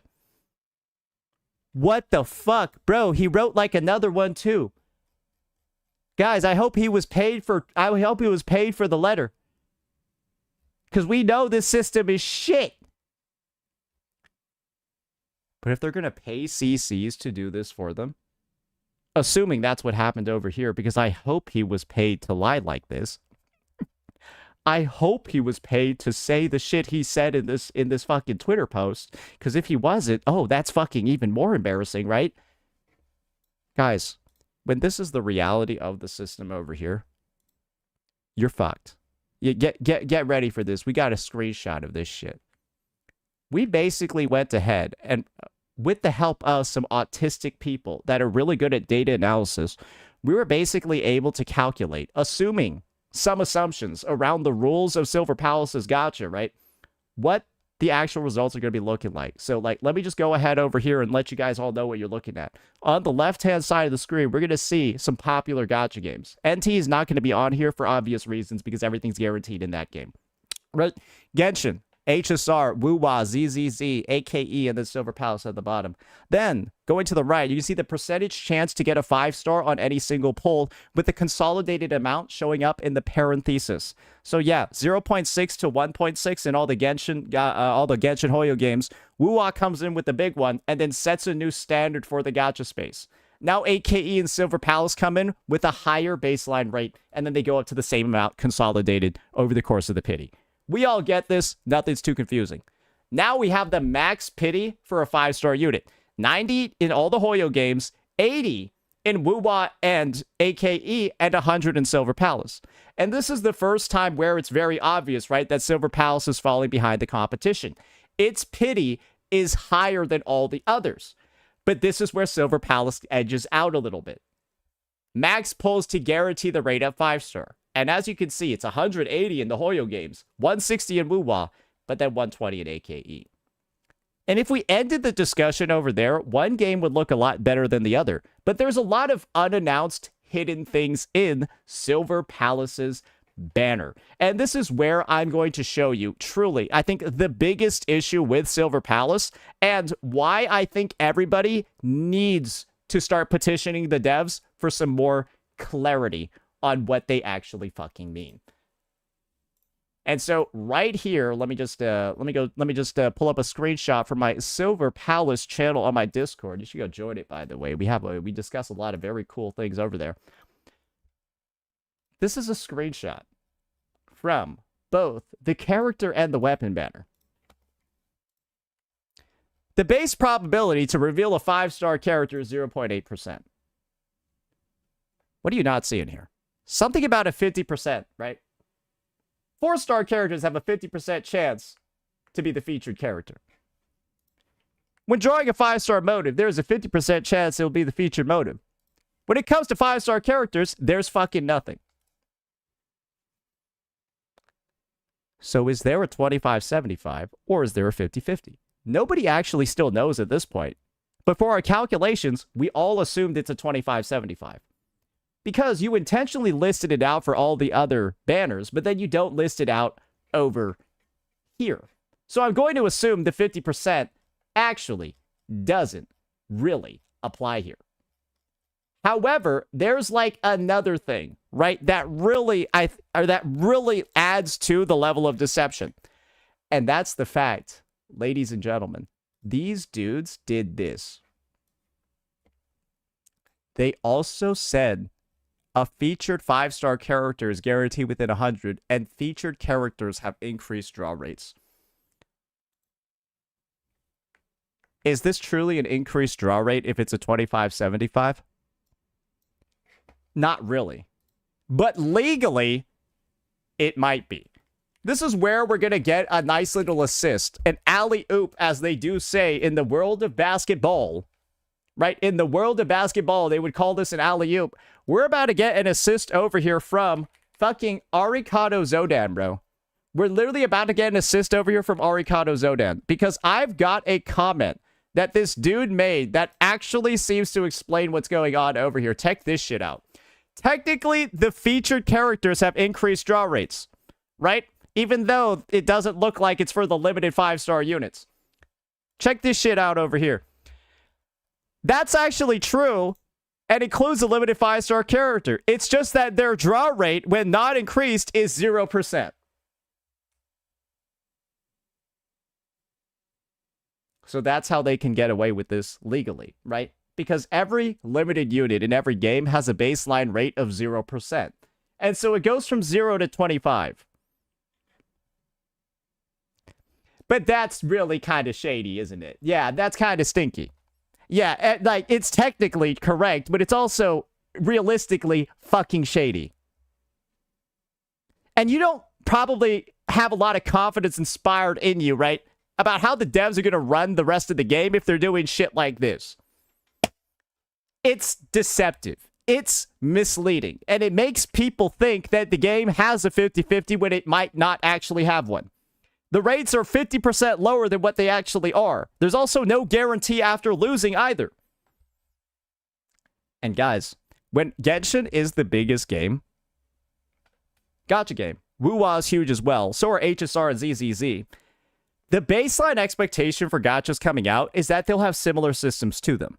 And this is like, they designed the banner in a similar way. It's like it looks similar to other gacha games, but it has half the rates, and it's not clearly indicated that the rates are halved. Do you guys begin to see why I'm making such a big deal out of this? This is kind of like the devs just lying to you, and then trying to see what they can get away with to make the game giga predatory. And they're trying to push and pick at a scab to see just how far they can go before they get swatted off. And I'm telling you, kill the bug. Just kill the bug right now and put this bullshit to bed. Because we've already seen one game get away with this bullshit. We've already seen a game get away with this. Put in a dog shit gacha in the beta, then have your sycophant retard players defend it, and your CCs too, your grifting liar CCs defend it too, then the game dies. And the game dies, bro. How do people who don't have CBT access get feedback on the bad gacha? Watch my videos and like them. I'm not even joking. I'm not, like, sure, yes, I am going to benefit from this. But guys, if videos saying this game's gacha is dog shit are viral, and then everyone's spreading them, and then everyone just thinks the gacha is bad, it will get fixed. I mean this in like the most realistic way. Like promoting my videos about talking how dog shit this gacha is and promoting this one telling you how to fucking get it fixed is how to get it fixed. Like, and I mean this in the most genuine sense possible. If videos talking about how bad this game's gacha is the main thing that they see when they look up this game, the devs will be forced to change it. Because people will look up Silver Palace, they just see videos shitting on it. Why do you think I spam so many Enfield videos? I was trying to save the game. I wanted people to look up that game and only see content pointing out its flaws because there were so many. Because the game truly didn't need a lot of fixes. And I think that this is enough to kill Silver Palace, and so it needs to be fixed immediately before the game dies. Because I'm literally seeing devs basically do the akin of like put fine line print into their gacha system to steal money from players. That's what this is. Because everyone, right? You know what this really means? Featured 4-star characters have increased draw rates. That's what it realistically means. Just the 4 stars. Because it's a 25 fucking 75, bro. For the other goddamn things. And you want to know what the best thing is? Bro, I hope this is a publisher thing. I hope the devs don't like what's going on. I hope the devs hate that they're getting their fucking gacha ruined by greed. And I hope that this is enough to maybe just fuck the publisher in the ass and tell them, hey, you're a big retard, bro. You're destroying a game before it releases because you're greedy as shit. There is no excuse for a game to have a worse gacha than Wuwa 2 years after it came out. If you release 2 years after Wuwa and your gacha's worse, you're mentally ill as a publisher to think you can get away with that shit. And the fact that your first beta shows you doing this shit means that you actually appear delusional. You don't understand the space. You don't understand your audience. You're way out of your fucking depth and you try to push way too much. Silver Palace, more like Silver Elo, bro. You are gapped as a publisher. You are low Elo publisher. Trash. Go get one in Grandmaster, bro. Go get a Challenger publisher instead. These guys are hard stuck.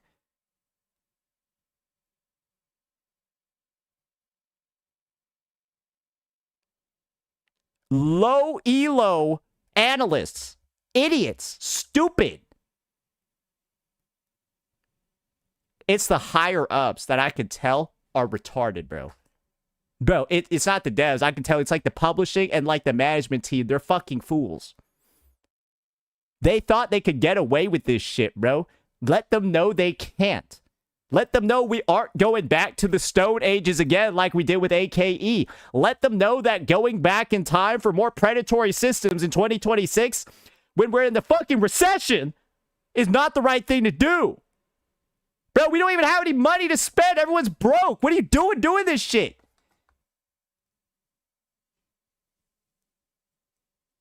Are you dumb? There was way more money 2 years ago in the world. People had way more money to spend 2 years ago. So when inflation and shit is going up and everything's more expensive, you're going to make your game more expensive too?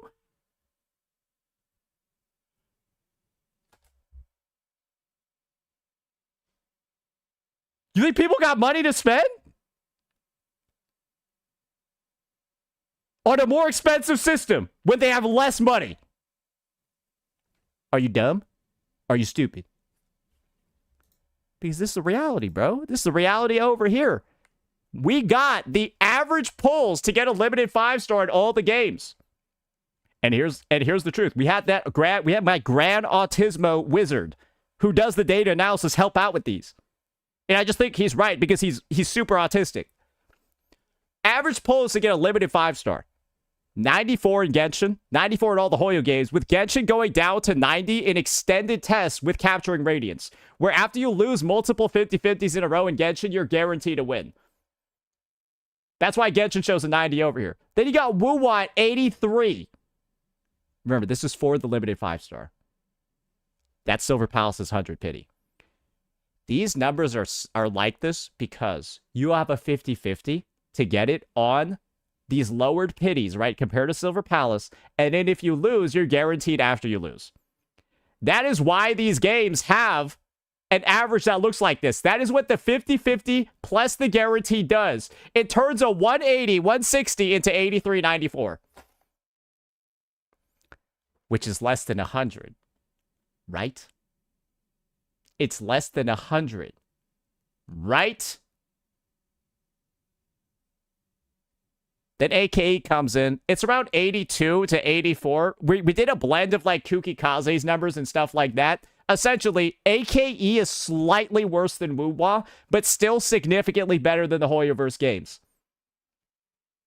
It comes with its own issues, though, because it has no pity carry forward, so don't pull until you have 120. No guarantee on losses, but at least you still have the 50-50, right? And you can also lose 2 other limited characters. So if you're trying to get a limited unit, and it's not on banner, you'll probably actually get a little bit lower, right? Because you actually more have like a 70-something% chance, 60-something% chance, I think it's like 64, to lose or to get a limited character on the banner. But it might be one you already have, so we're just not really counting that one in. We all know in AK you can lose to like past limited characters, but what if you already have them, blah, blah, blah. You get what's going on, right? And now you got Silver Palace. And the average pulls here is 89. So it comfortably is worse than AKE, comfortably worse than Wuthering Waves, and then slightly better than the Hoyo games. But this is where stuff gets really messy. We're assuming it's a 25-75 with these calculations, because that's what we're led to believe by the devs. But there's no guarantee after a 50-50 loss, just like AKE. But there is pity carry forward. And that's probably the one saving grace of this system over here. However, what's one thing you're never really getting in this game? Early 5-star units. Because you got this really bad rate, and then you're only going to get the limited character 25% of the time. And then after you maybe lose that 75-25, you lose the 25-75, there's no guarantee for anything afterwards. The reason why these games end up having a lower pull count, or really low in comparison, right, to the max that you're seeing over here, is just because of these guarantees. So Silver Palace, guys, is still getting their bag. They're still getting their stuff. And they're really not even that much more affordable than other games, because what if they just don't give enough pulls? We're also assuming there's no soft pity in Silver Palace either.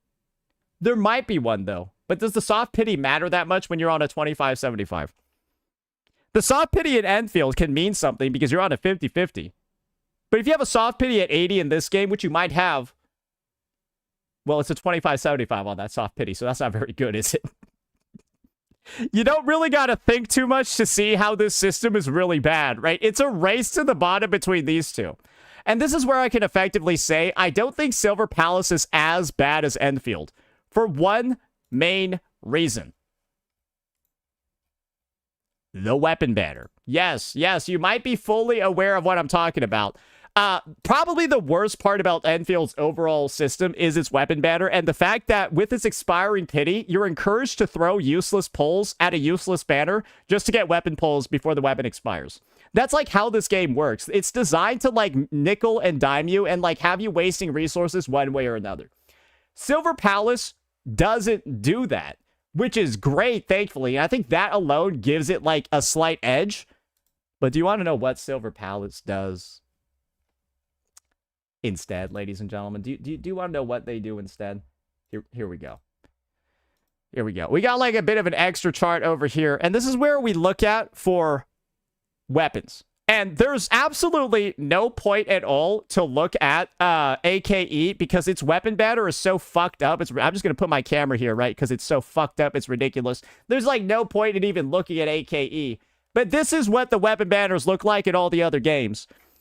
89 for Wuwa. 71 in HSR because, well, you got the 75-25 and Wuwa has a 33 point whatever. Wuwa's 53. This was 67. And this was just Wuwa but worse. It's just Wuwa but worse because it's Wuwa but with the 50-50 before you get to 100. That's the issue. Bro, why are you just Wuwa but worse? Why would you do that? Bro, you already are worse than Wuwa on the 5-star side, and now your weapon's just worse. Are you saying the characters in Silver Palace are better than the ones in Wuthering Waves? Because the characters in Wuwa are cheaper than the ones in Silver Palace, and so are their weapons, bro. So are you saying that Silver Palace is offering a better, like, value than Wuthering Waves? That's rough, right? That's a hard sell, because you're saying your shit is worth more. Really, bro? Is your shit actually worth more? I don't think so.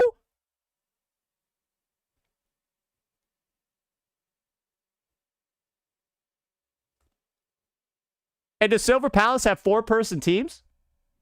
Does Silver Palace have 4-person teams too? Great. Your teams are 25% more expensive then as well. Assuming you got 4 people in the team. Is that the case? I don't actually know.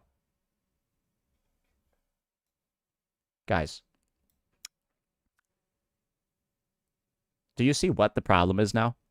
This game is hilariously overpriced for what it's giving you. Bro, this game is fucking expensive, bro. Bro, why is this game so fucking expensive? And yes, one way to save this would be for the game to shit out like 5,000 pulls every update. Right? Are they going to do that if they're doing this? Bro, do you think these devs are going to be generous when they're trying to do this? Pull a fast one on you? Bro, the only way the system is saved is if there's a lot of pulls. Are they going to do that if they did this? They might. Bro, I might cure cancer tomorrow. Hey, they might, bro. Yeah, I might cure cancer tomorrow, bro. Who knows? There's a lot of things that might happen. You might get a girlfriend. Just kidding, right? Obviously. You guys already know, right? There's a lot of things that might happen that have a 0% probability. And this game having a giga generous pull count, after seeing this, I think there's a 0% probability this game has a generous pull count. And similarly, would you trust AKE with another gacha? Would you trust AKE's devs with another gacha game? Yeah. Or Grand Autisma just typed that in chat.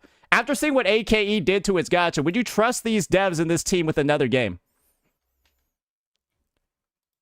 After I just saw these guys pull a fast one, lie about their 50-50 effectively, do this goofy-ass shit where it goes from 0 to 25%. Wow, right? I don't trust them to be generous with what they put out. And I do genuinely believe this is going to be one of the worst feeling gacha systems on the planet. And that's why I'm telling you guys, if you truly do want this game to succeed, if you want this game to have a chance, if you want this game to simply be talked about in a positive way 6 months from now, please give your feedback, please talk your shit, and please call out the publishing team, the greedy, the monetization, all of that. Call out the greedy, call out the stupid. You might end up calling out Mr. Pokey in the process, but I haven't seen him make any goofy-ass posts about this gacha. Yeah, you know what? I'm wondering. It's going to take a lot to top this one. Yeah, no, I've never seen somebody bend over backwards to basically do the equivalent of, like, bro was basically doing, like, a fucking bridge while, like, sucking off and, like, jerking off, like, every publisher, like, within, like, a 3-mile radius with this post. Like, truly, this was, like, one of the most impressive things I've seen somebody do from, like, a glazing perspective. Is he going to do this again? We will find out. I'm not entirely sure. Because, good God, I don't think anything's going to top this one, but hopefully, after AKE has bombed spectacularly, no CC is going to get, like, the confidence to do something this retarded ever again. But if they do, I will fire the fuck out of it. So actually, somebody, please do make this post so I can fire the fuck out of it. I always love free content. Guys, I mean it in the most genuine sense. I'm telling people not to do this, but if somebody does this, it's a really good day for me. I'm, like, literally telling you not to give me money for the betterment of the space. It's kind of like the opposite of grifting, isn't it? No, yeah, that's the literal opposite of grifting. If I was truly grifting, I'd be, like, actually begging people to make more posts to defend the game so I could go shit on it. They'll do it anyways. It is what it is. So, yeah. hopefully this breakdown, hopefully this infographic, right, and hopefully the data, right, that we were able to compile. We'll see if we need to, like, put out any resources on this, but this is what I'll also say. The calculations over here are once again, super subject to change because this is based off a bunch of assumptions if they weren't already. So do keep in mind, right, that this is just a rough general view with some simulations. And if truly necessary, we can get into like some deeper math. But I think at a baseline, these numbers are pretty agreeable, and it's not looking good for Silver Palace. Let me know what you all thought. Peace out. All right. All right. But yeah, guys, that's just how it is for Silver Palace. It's unfortunate, but I think it can still be salvaged. I just really don't like seeing... I lost so much respect for the developers and publishers. Whoever's in charge of this decision, I lost a bunch of respect for their team. This is so bad that, like, I don't trust them anymore. I don't trust this team and this, like, and like this gacha. I don't trust it. Probably gonna be some weird shit in the future as well. Want to farm the HSR collab? No, that'd be good. That'd be good.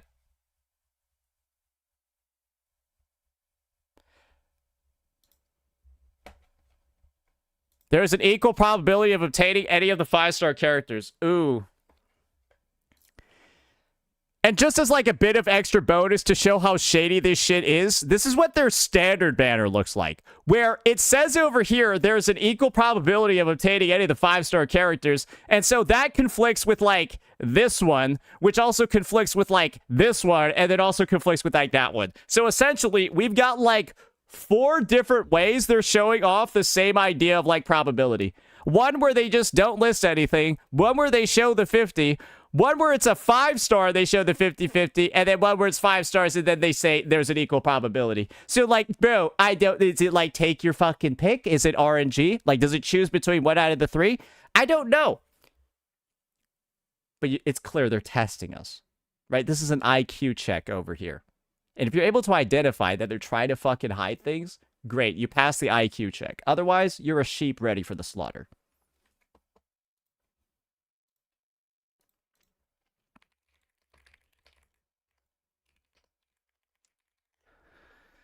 Do you want to farm the HSR collab? I would love to farm the HSR collab. I just need like some more links regarding it because I know I ain't playing that shit.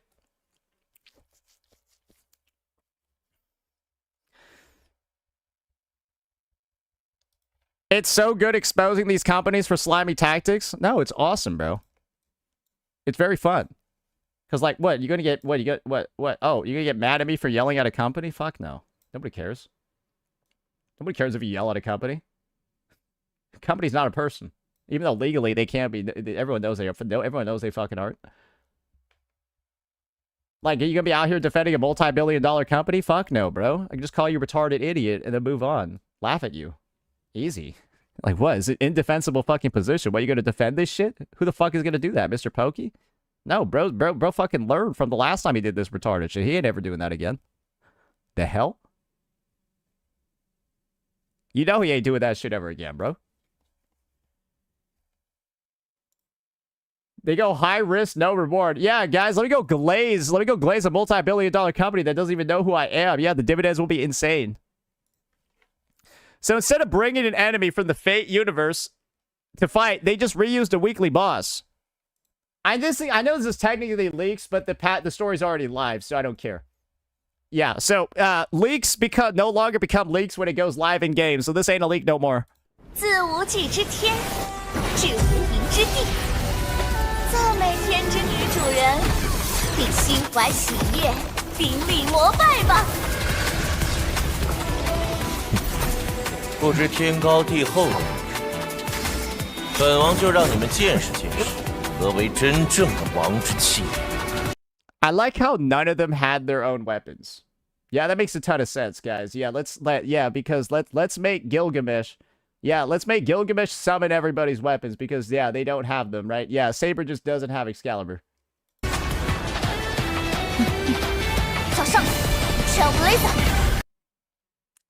So yeah, they just reuse the same boss. They basically just reuse the same boss that they had in. But what boss is this even from?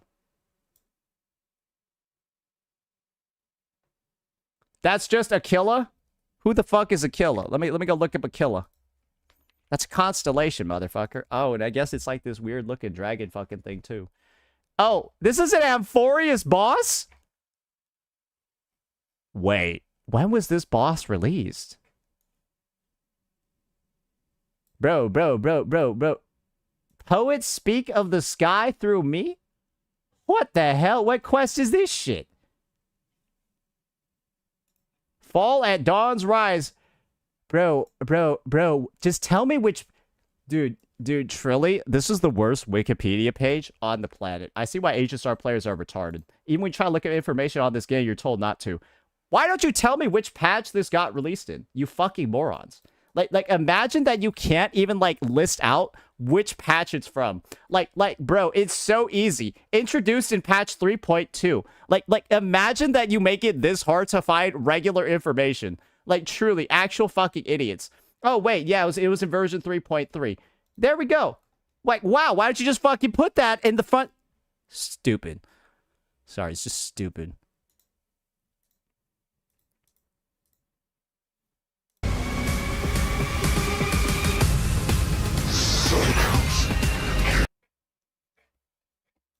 How long ago was this? Wait, so they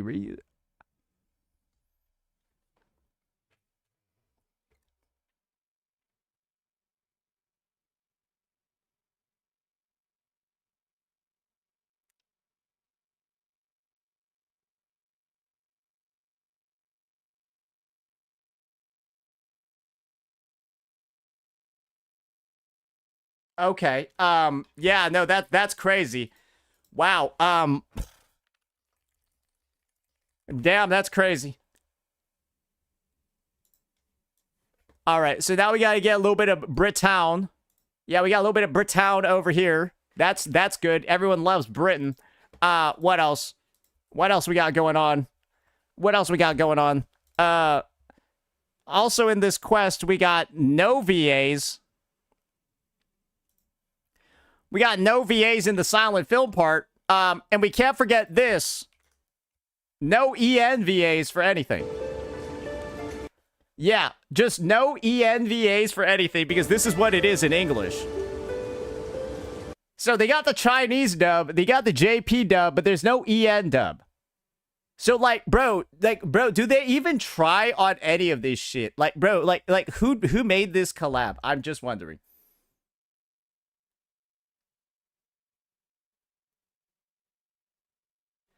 This was all from last year, and bro, they apparently there's no EN dub again.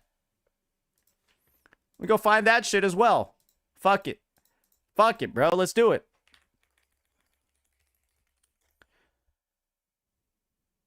What patch is Honkai Star Rail on right now?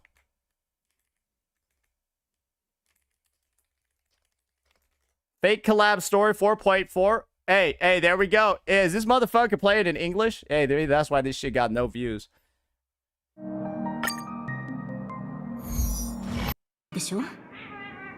Oh,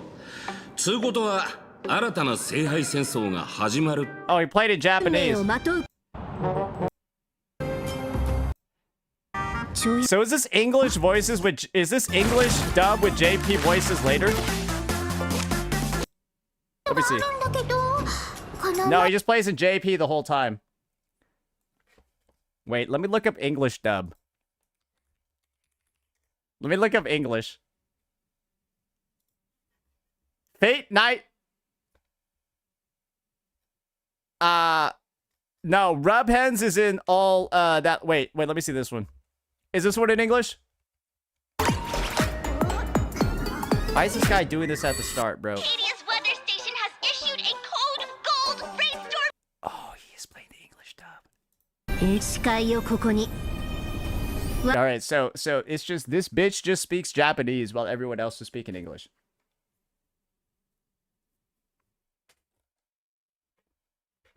Farm the post from the link that I sent you. You will have a field day. Farm this post too. Let me see this.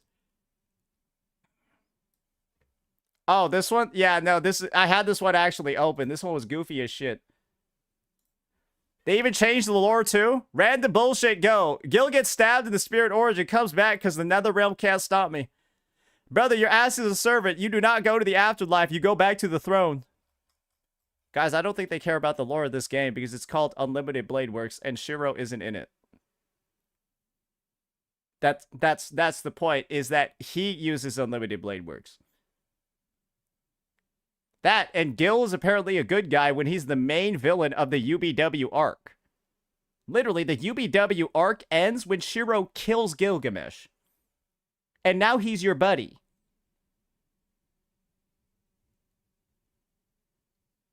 That's how UBW... I don't think anyone cares about this. Bro, bro, you're playing the Unlimited Blade Works collab with no Shiro in it. Like, at this point, who gives a fuck? Who gives a fuck? All right, let me go upload a video real fast for my editorials. Oh, wait, it's already up. And then we're going to take a quick little break and go from there.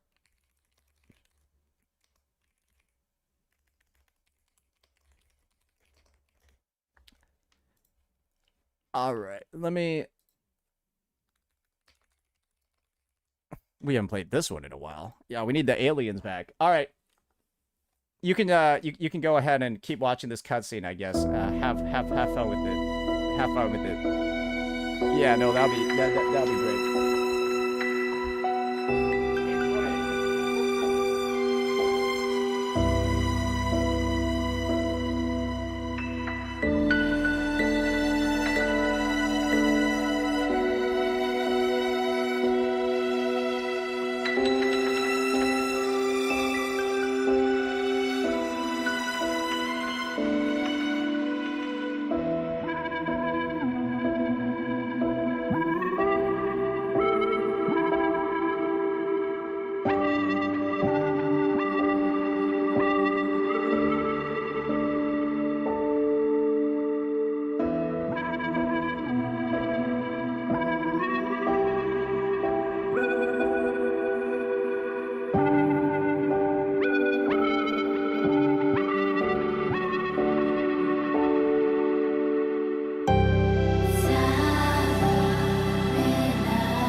Alrighty. We're back. We are back. I realized my collar was fucked up the whole time. Nobody told me. What the fuck is wrong with you guys? How would you guys not tell me that my collar was fucked up the whole time, bro?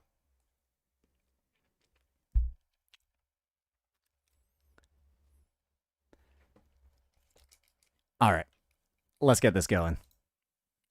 I don't even know where to start over here. Alright. You know what? This is a good cutscene for us to start off with.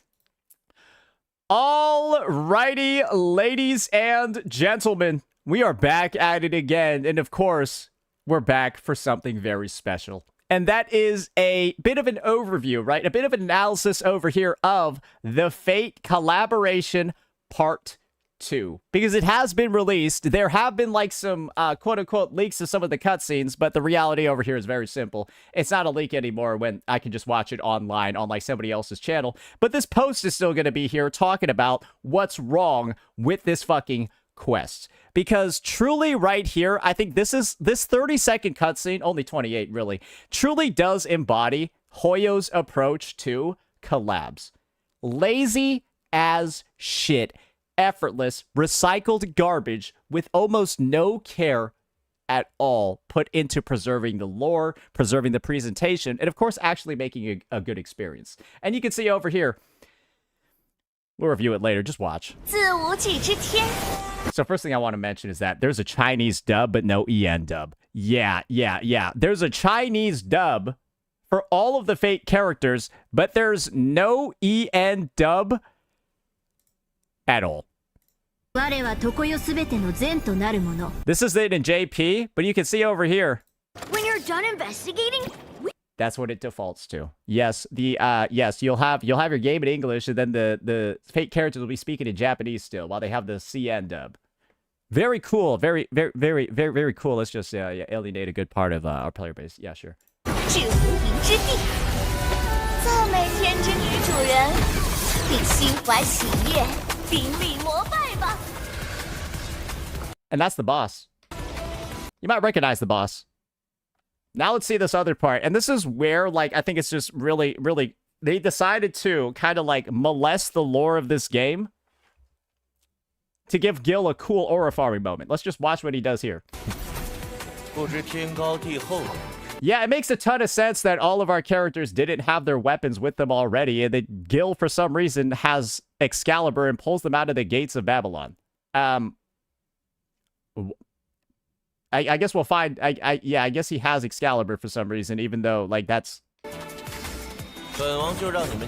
Maybe they lost their weapons, who knows? I mean, I guess it's just a... I think it's funny that, like, all these guys didn't have their weapons with them. And, like, Gil just summoned a bunch for them. Like, why would they not have their weapons in the first place? Maybe it's explained in the story. I don't fucking know.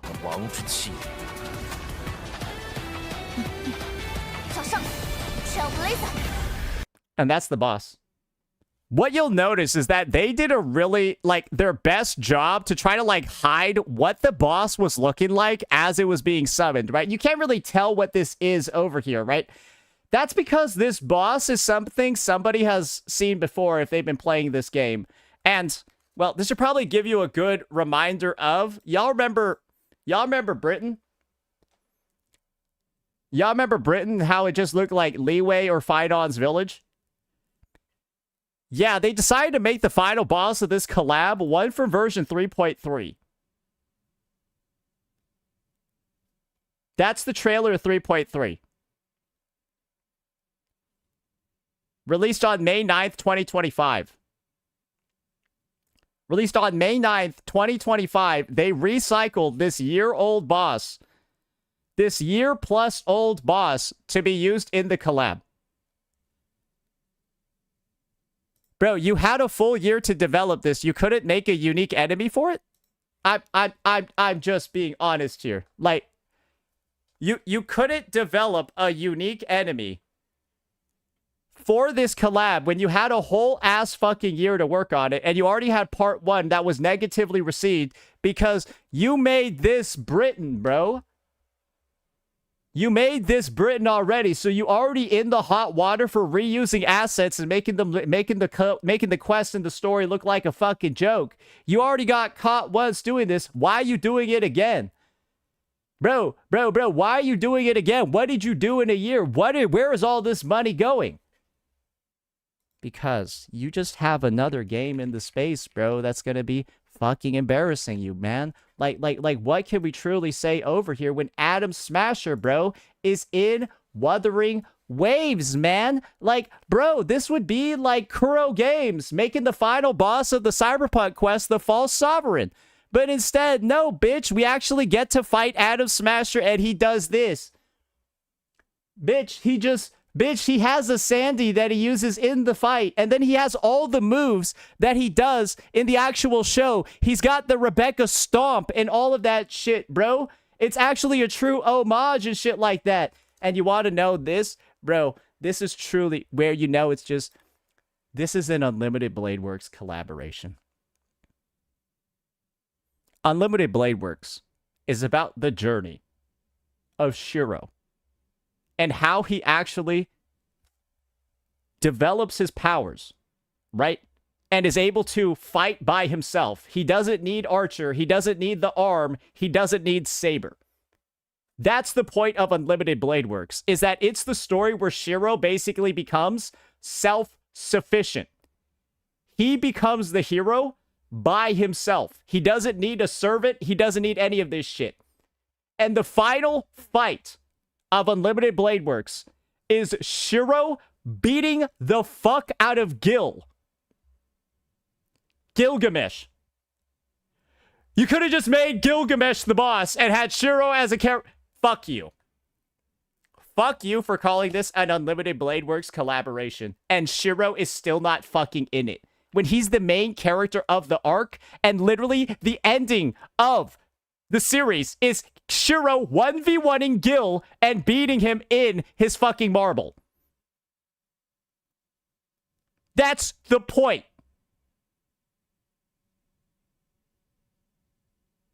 And this is supposed to be an Unlimited Blade Works collaboration. But don't worry, there's a bunch of other ways that they decided to molest the lore of the game too. Apparently there's this shit. Random bullshit go. Gil gets stabbed in the spirit origin, comes back because the Netherrealm can't stop me. Brother, your ass is a servant. You don't go to the afterlife. You go back.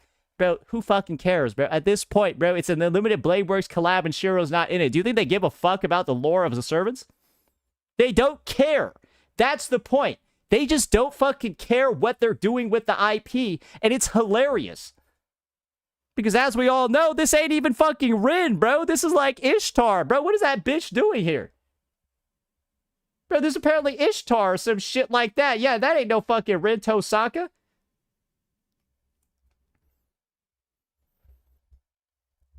As you can tell, ladies and gentlemen, this collab did not live up to the expectations once again. It didn't. Because what is this supposed to be? Because this is a blend and amalgamation of, like, Fate Grand Order, Carnival Phantasm, because why the fuck is Ryder wearing this shit? Like, I have to assume this is Carnival Phantasm Ryder. That's why the fuck he's wearing, like, casual clothes like this. So, that's not what he looks like in fucking UBW. The only thing UBW about anything this collab has done is that Archer's in it, and he has the fucking, what's it called? Bro, he has Unlimited Blade Works as his ultimate. That's the only goddamn thing.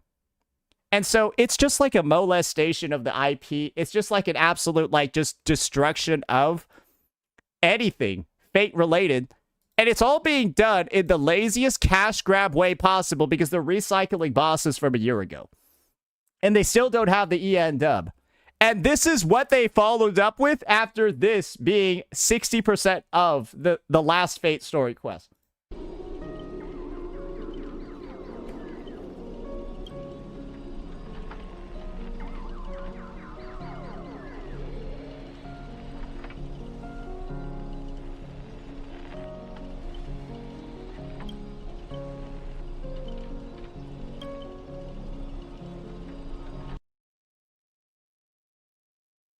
Yeah, y'all forgot Castor was an NPC, right?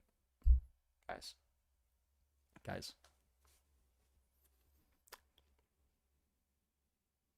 Are we just trying to get made fun of?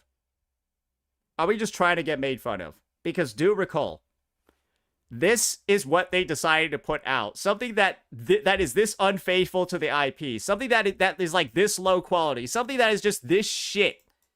And looks this shit. And is visibly so dog-ass. Remember, this is coming out right after the Wuthering Waves collaboration. So let's go see how some HSR players are reacting. I think that this person isn't very serious, but who knows? Maybe they are. Just finished, and wow, honestly, 10 out of 10. This is how you do a freaking collab. I was so disappointed with how bad and predatory the Wuwa X Cyberpunk collab was. Not to mention the horrible writing and bad character design, but HSR raised the bar once again. Crying face. The crying face is why I think this post is like giga sarcastic. Probably from the main perspective of they know it's bad.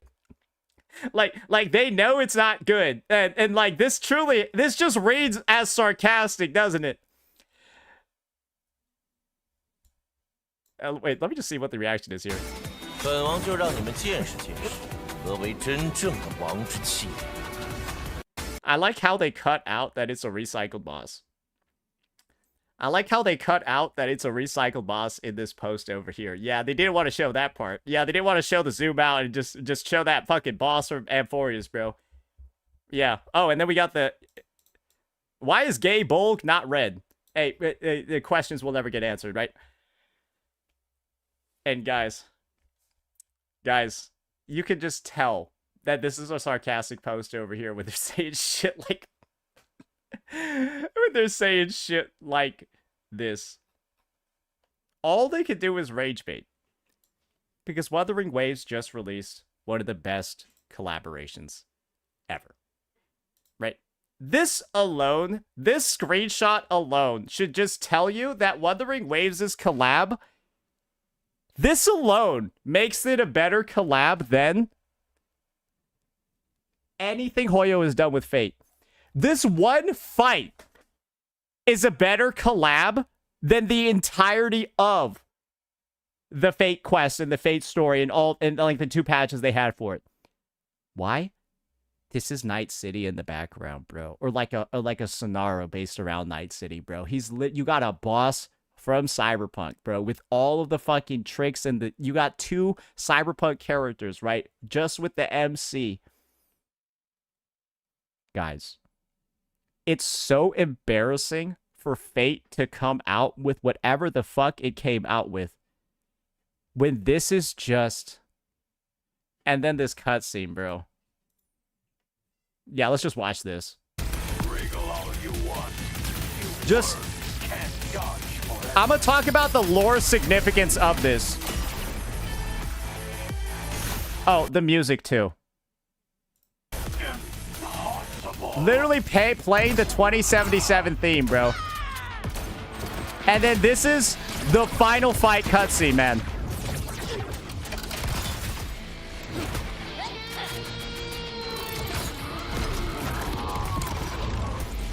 Bro. They bring in Abby. He's moving faster than the speed of light. Then watch what the MC does. You think the Trailblazer's doing any shit like this? Via the power of Spectro, we move faster than Atom Smasher during his Sandy. This means Rover is faster than the speed of light. We basically get a lore reveal for the main character. In Spectro mode, they're faster than the speed of light.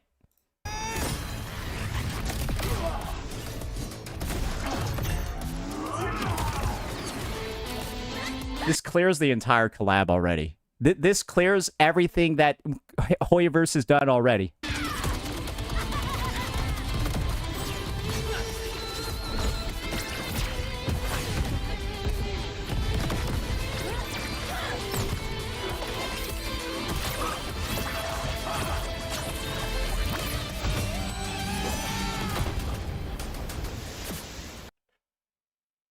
Get the logo in the background too, bro. Come on. And then the Spectro slowed the bullets so they could, like, loop it back. Bro, you even have Rover using their fucking resonance powers, bro, with the collab characters actively in here. So they world build for Rover in a significant way, give us, like, more reveals about their character and their capabilities in the collab while also collaborating with the collab characters in the fight so they don't get overshadowed. What's one thing that's happening to the MC in this goofy-ass HSR cutscene? Bro, the MC's just like an afterthought. They're just like a joke. Bro, the MC could just not be there and this cutscene doesn't change. Imagine that. You just shelve your main character just to, like, fuck up the collab and tell one of the worst stories ever, while Wuthering Waves just comes in and shows you how a collab and the MC just makes both IPs look better, while in this case, you're just making both of them look worse. You're just making both of them look fucking worse. Dude, this is a joke. And hopefully, the breakdown that we've done, the comparison over here, there's obviously so much more to this quest. But anyone that's played the HSR collab, right? Anyone that's played the Woo-Wah one and then could just see the difference in quality between both, and simply, just from these examples, you already know that one had a lot more thought and care put into it. And it's just wild when this is the second collab that HSR has done with Fate. And the improvements, it just makes it look like your company doesn't care. It just makes it look like your company doesn't give a fuck. And that's why people are starting to say shit like this. We need to ban Hawkeye Starro from collaborating with any franchise ever again. And I don't think most people, even HSR players, would agree with that take. Because, bro, you're just ruining IPs everywhere. You're just ruining IPs everywhere.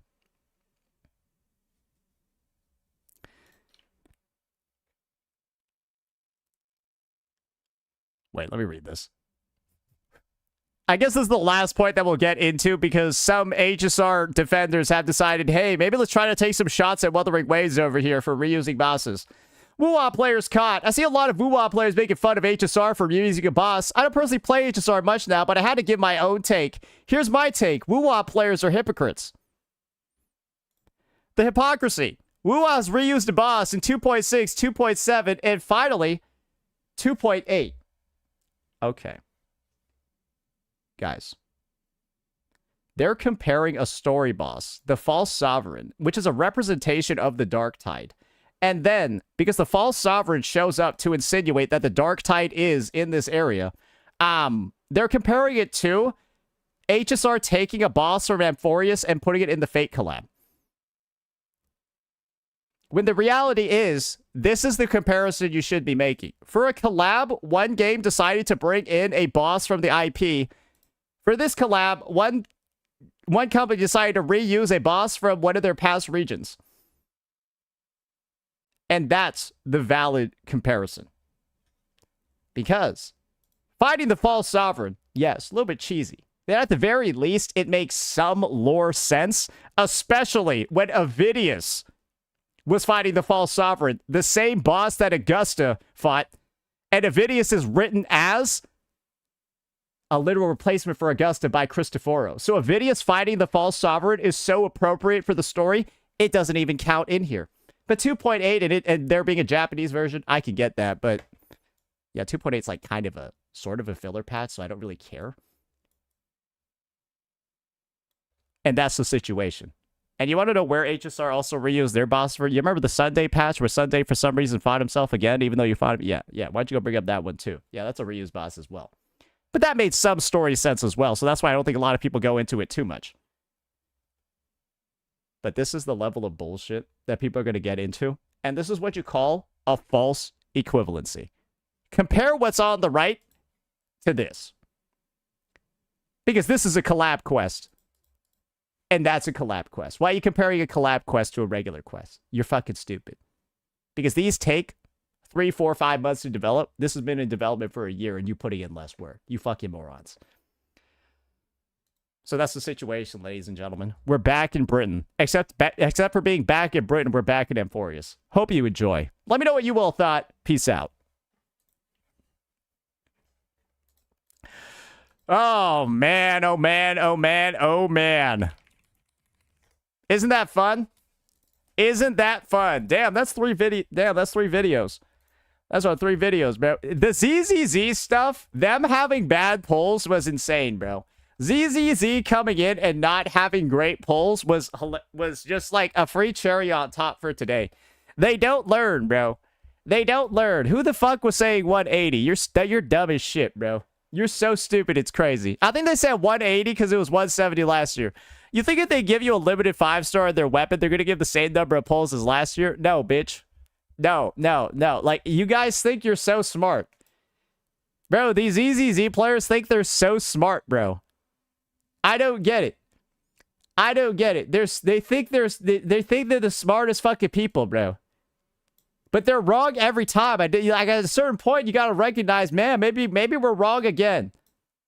We've been wrong the last 9 times. Maybe we should assume we're right. We're wrong the 10th time, but we just always assume we're right, even though our track record is full of losses. And that's what I think is so frustrating about the ZZZ player base is like, bro, they always think they're right, even though they've been wrong every time. They've been wrong so many times. It's crazy, man. And I think that just truly has to be why people drop the game. At a certain point, I feel like you've got to get embarrassed for being proven wrong so many times that you just drop the game. Right? Imagine you are like a shill supporter. You are like a shill, right? As you support. But then, like, you're wrong every time you, like, glaze the game. You're like, oh, they're not going to be predatory this time. Oh, they're going to give a lot of pulls, but you're just wrong every time. You eventually just going to quit out of shame, right? And I think that's what happened to the player base. They were so overly toxically positive, and then they just quit out of shame after they've been wrong so many times in a row with what they expected for the game. And then Hoyo's just, like, been pushing the envelope every time. That's just what it feels like to me, bro. Because at a certain point, I feel like you gotta kind of, like, give up on the game.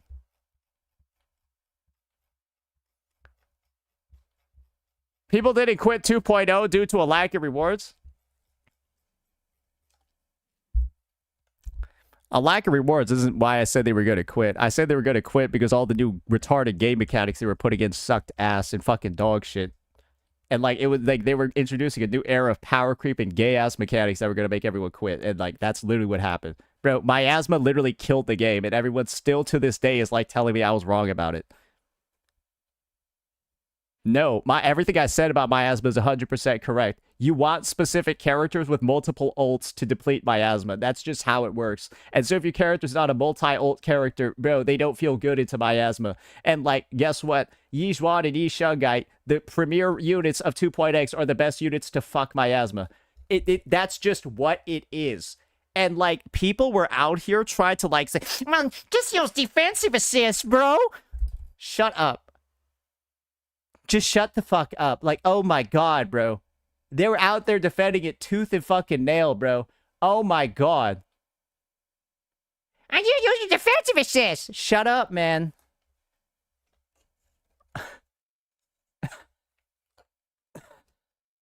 Fuck. Tell me, anyone.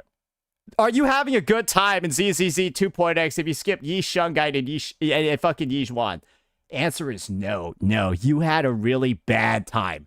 You had a really fucking bad time unless you pulled the must-pull Void Hunter units, who happen to deal with the mechanic of the region really well.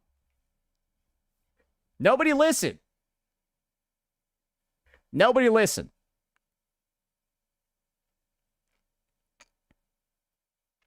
And that's just the unfortunate truth, right?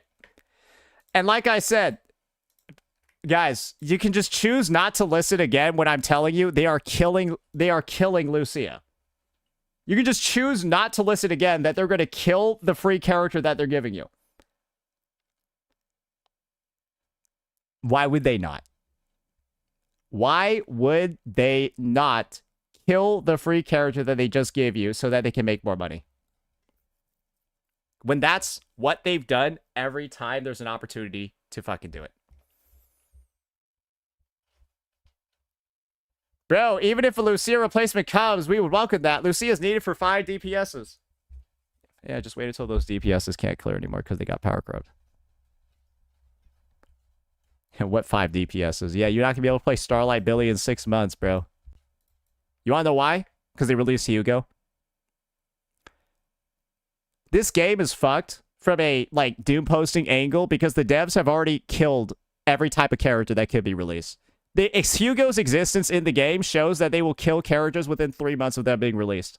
So that's why I think Rupture's going to die. They're just going to kill Starlight Billy like they killed Hugo. Why? Because they killed Hugo for no fucking reason. Why? Nobody knows. And so if they're going to do that, they'll do it to anybody in the fucking game. And that's the issue. You have a track record of literal failure in that game where you have character releases that are so embarrassingly bad that you can just assume that they'll do it again. Because it takes an insane amount of incompetence as a balancing dev to release Hugo like they did. You are simply incompetent as a balancer. And that's this game's team. They don't know what they're doing on the numbers side. Wuwa has done it well. Many games have dud units. More like Wuwa is setting a new standard and other games are not living up to the reputation because their teams aren't good. Just say it's a dev diff.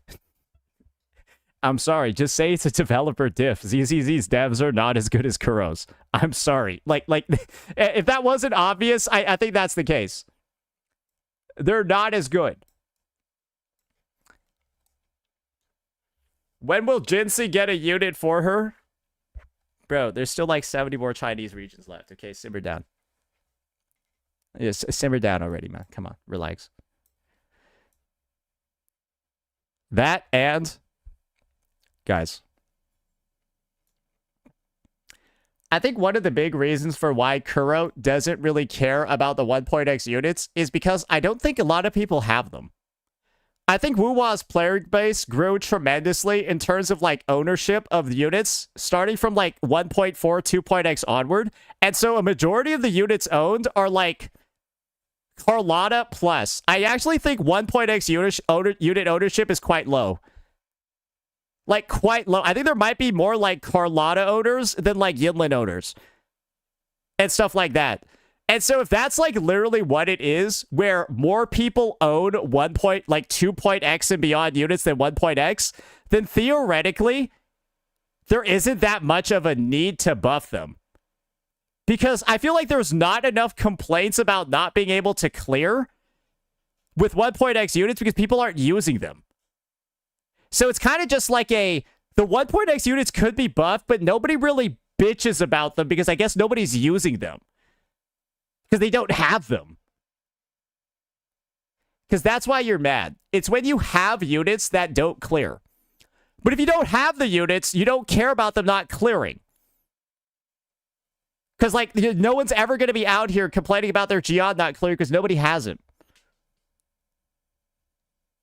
Now, though, when teams like Brant, Lupa, and Chang Li can't clear, like in now's TOA, that's where stuff starts becoming a little bit odd, right? When 2.x teams start not clearing, that's where shit gets fucking stinky. That's where stuff starts getting stinky because more people have 2.x units.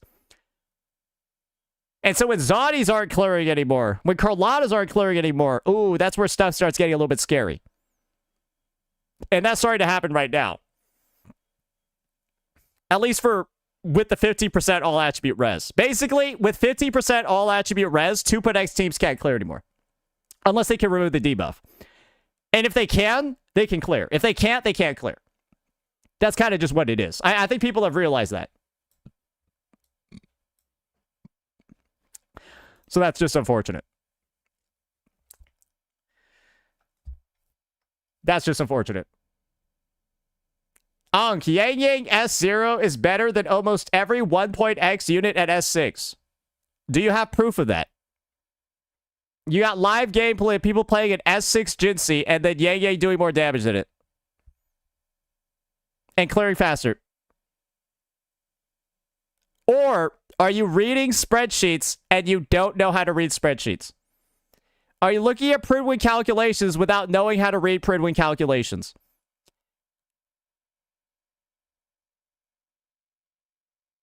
Just wondering. Just wondering. Because this is what I need to tell you about Pridwin calculations, because you might not actually know what you're looking at. There's a chance you have no fucking clue what you're looking at, so let's find out. All right, so now we got Yang Yang over here. Let me go grab a, let's go grab a Jancy real fast. Yeah, let's go, Let's take a look at this. Calculations. Yang Yang. 1.673579 damage. 165k DPS.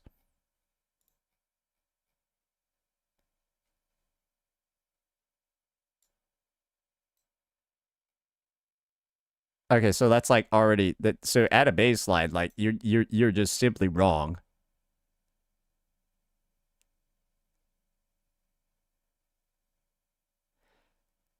That shit is close, to be honest. Yeah, they're just like 500k apart.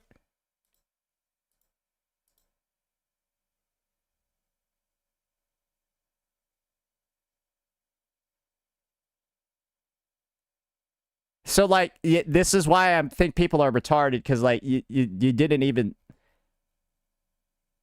You didn't even check.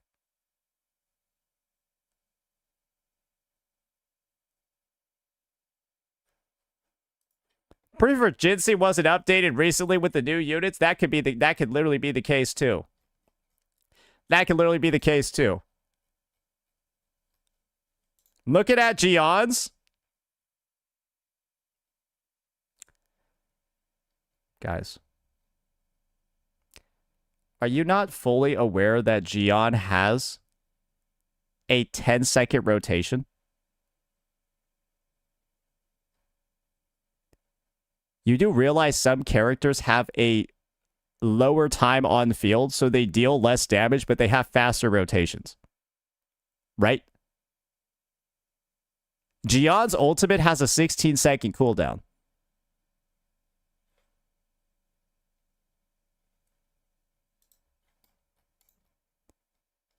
And this is the thing. This over here, nobody's doing a 10-second Yang rotation. Let me just tell you that straight up. Nobody over here is doing a 10.14 second Yang rotation. That, and bro, I think this shit is like completely off. His rotation doesn't even take that long. I think this is from 1.0. Honestly, I don't even think this counts a shorekeeper on his team or anything like that. I don't even know, like, I would like to see if these have been updated since release.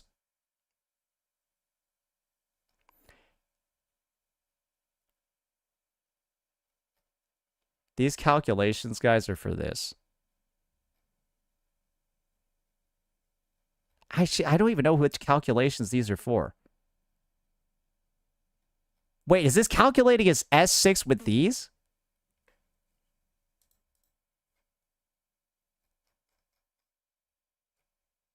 Wait, so do they have teammates or not? I don't even fucking know. Last updated, July 10th. Oh, okay. I see what's going on over here. I see what's going on over here. I see what's going on over here. So, these are showing buffed numbers. I get it now. These are showing buff numbers. And this team gives Jian really bad buffs.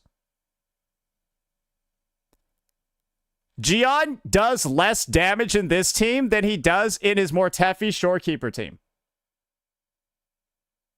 But there's more damage split across these. For an S6, you'd be retarded to play this team. I see what's going on here. Yeah, if you're S6, you're a dipshit if you're playing this team. Because Jian basically deals the most damage in the team at S6, but you're playing characters that don't buff him a lot. Because just gives him amp and no attack. I see what's going on. Okay, so this is just a retarded one to use. Yeah, so if you use a team that's actually hyper carrying them and buffing them, then yes, the S6 character is significantly better. And if you don't use a team that actually buffs them, then yes, Yang Yang's damage will appear better because Yang Yang's getting a team that buffs her. This guy is not.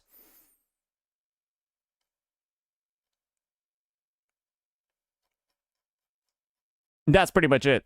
Also, I'm wondering, are they charting him with Windward Pilgrimage and then a crit damage forecast at S6?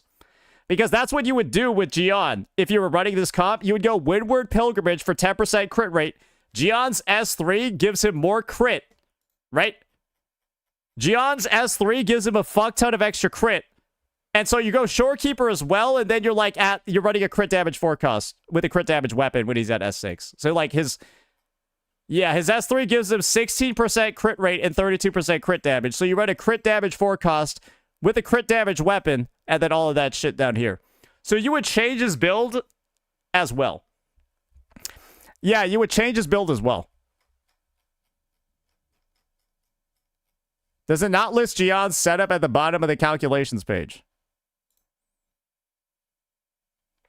Oh, it does. Yeah, no, this is wrong. Yeah, you would go crit damage forecast at S6. There you go. There you go. Look. Look. Crit rate. Look. So we're overcapped on crit rate 100% here. Yeah, we're at 100% crit rate where you could be at like 90 or like 80 something and then 40% extra CD. So like, yeah, that's kind of like a griefing thing over here. So yeah, from S3 onward, the build should change to incorporate more crit damage. And then also the team's wrong. So, Yeah, no, this is just yeah, no, yeah. So that's why you don't look at results like this in a vacuum, because you're gonna get retarded assumptions. Because who's doing damage on this team? Linnea's not doing damage. Chisa's not doing damage. Yang Yang's doing 99% of the damage. I hope she does a lot, because you know those other characters aren't doing shit.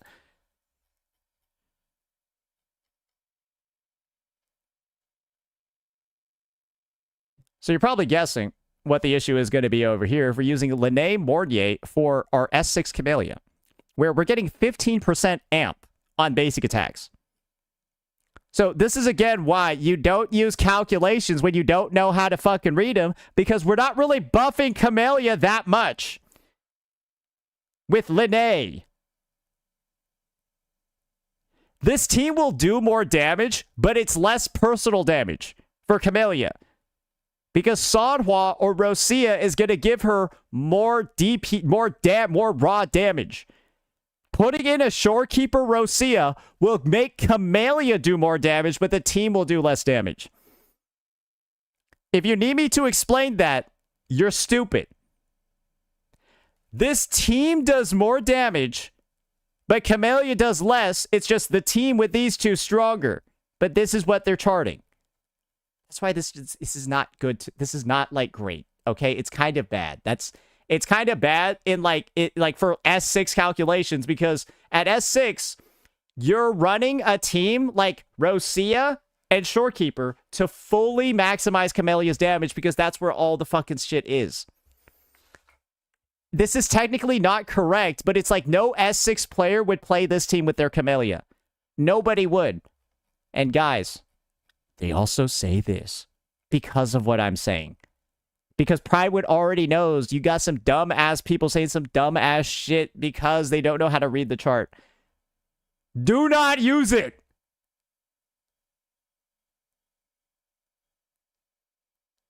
But you're using it.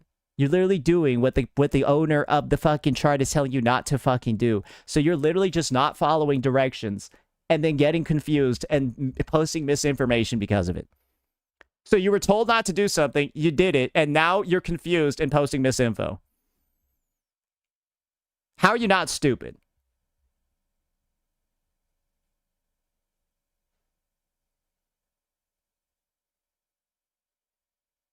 I'll fucking do it again. Yes, it's the gotcha space. Of course y'all are gonna fucking do it again.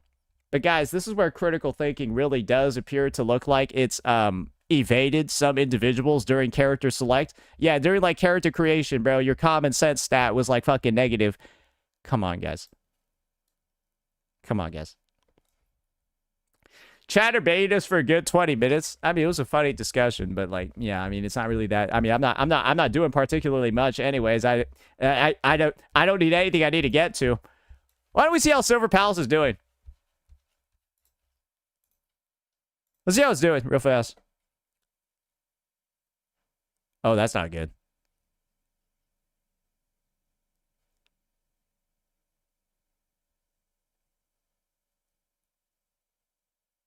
Dude, the gotcha might have killed the game.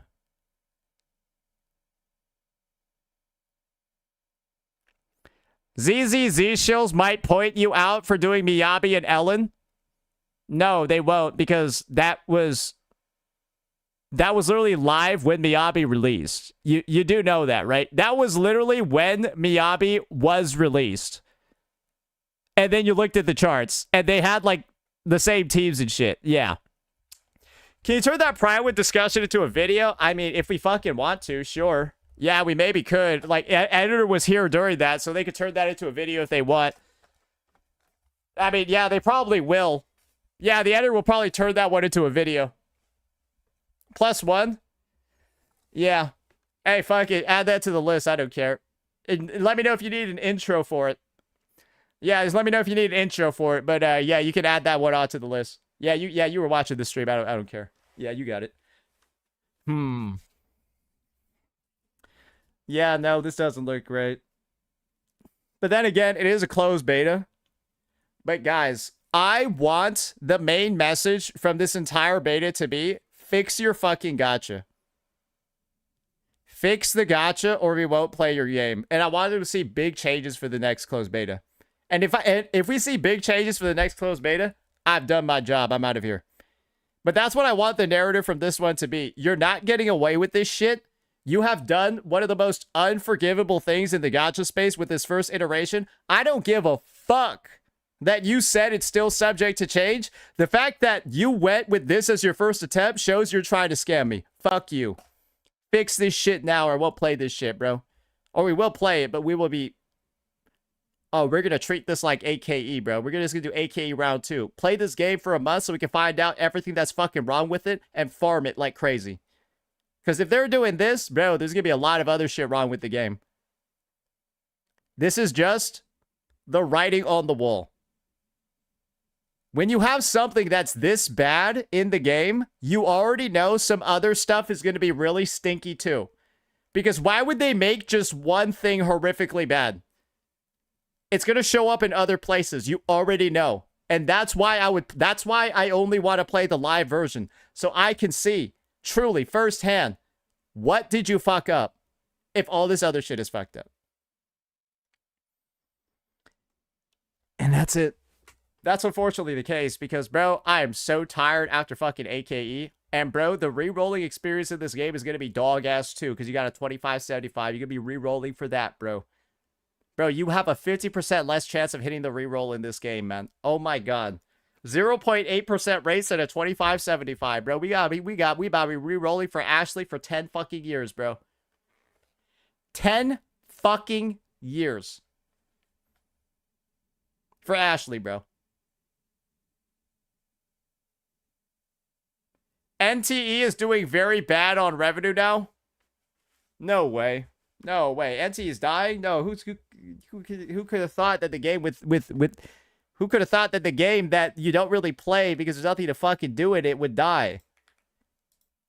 Bro, I'm not gonna lie. NTE was one of the most boring games I've ever played because there was nothing in it that I wanted to do. I didn't want to drive. I didn't want to fish. I didn't want to fucking run this fucking shit cafe. But I was told I needed to spend 1,200 city standard, bro. And I was just like, dude, I can't do this. I don't know how the players do it. Bro, it's got a bunch of shit nobody wants to do.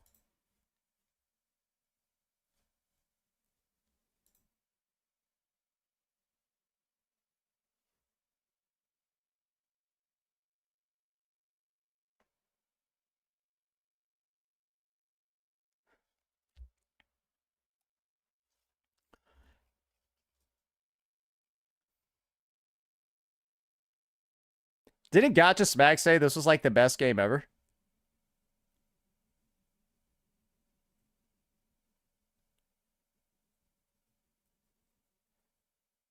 Yeah, he did, right? You know that dude doesn't play it, right? Like, dude, like, I would not be surprised if that dude pays somebody to play his, like, NTE and AKE accounts, and he just logs on once a fucking month to do a sponsored stream for them.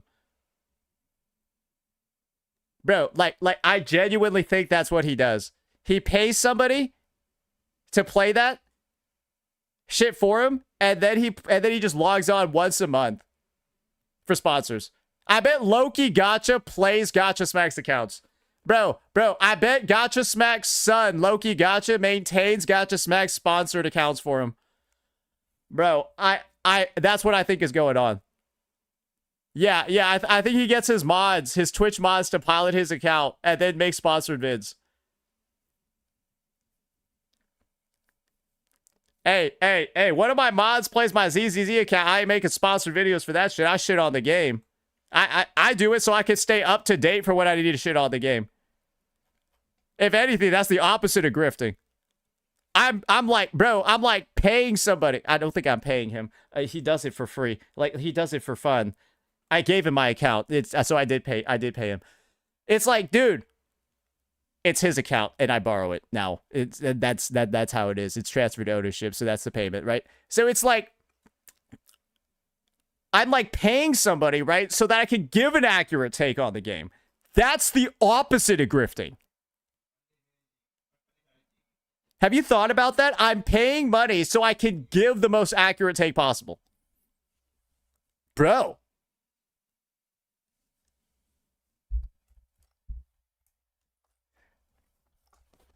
Ugh.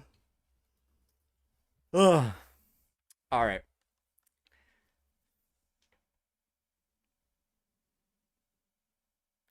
Dude, I thought there was gonna be soy stuff today, but they just really didn't fucking release anything. And you know what? Dude, I didn't even realize Silver Palace was gonna be this unpopular.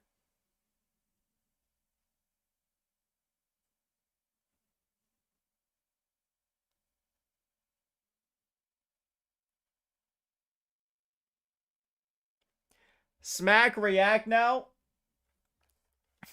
Is that truly what we want? Is that truly what we want over here?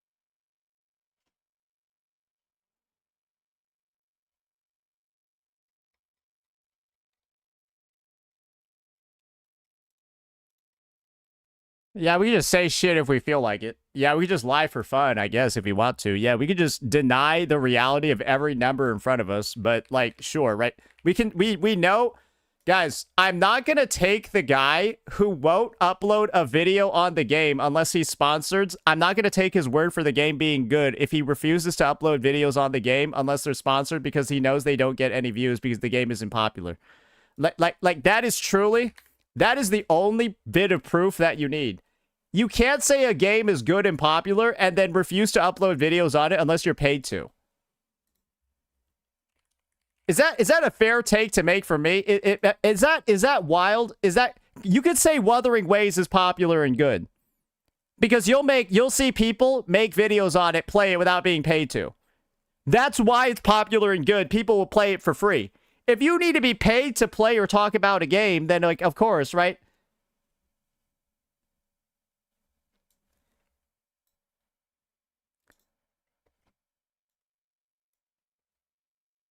It's worse than AKE. How did you do that?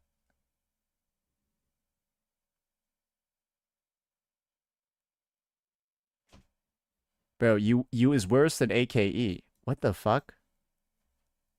Wait, is this real?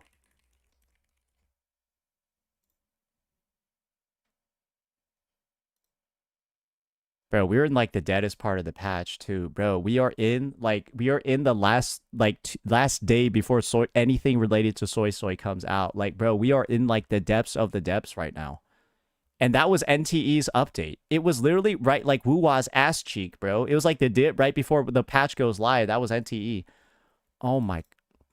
What about Zenless Zone Zero? I know its anniversary is coming up, surely, right?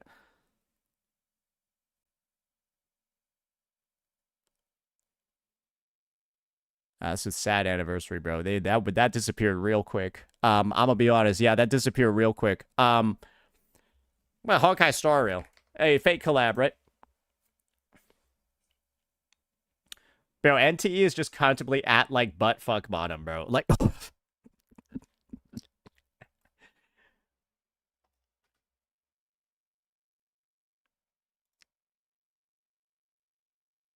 All right. All right. Let's get this one ready. Ladies and gentlemen. Alrighty, ladies and gentlemen, we are back at it again, and you're seeing a face on the screen that you likely haven't seen for a long time. I'm just praying that he doesn't end up showing his teeth in this video, because you know that bro's looking like a piano that got into a fucking car accident. Like, that's, I think, the best way to describe how his mouth looks like. Anyways, personal appearances aside, right, we got Gotcha Smack over here with a bit of a situation. He's spreading misinformation.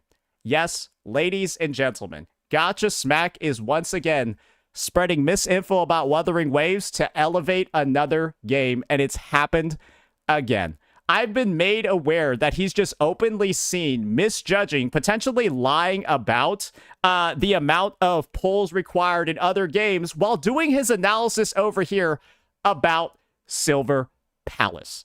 And boy, oh boy, do we have a bit of an adventure to go on. Because the first comment that you see over here on his video about Silver Palace is Glaze for NTE. The game that is undoubtedly the worst performer out of all the games in the gacha space. It's seen actively just being glazed in the comment section of his video. And this is the comparison that you can see right now. So literally, NT is at the bottom, closely followed by Enfield. And then we got ZZZ, then Wuwa, then HSR. Fake Collab just came out today. Wuwa's got like 3 days left until Soy Soy comes out. So we're in the dead part of the patch. And ZZZ's anniversary is right around the corner. And then NT is just like there. And so is AKE.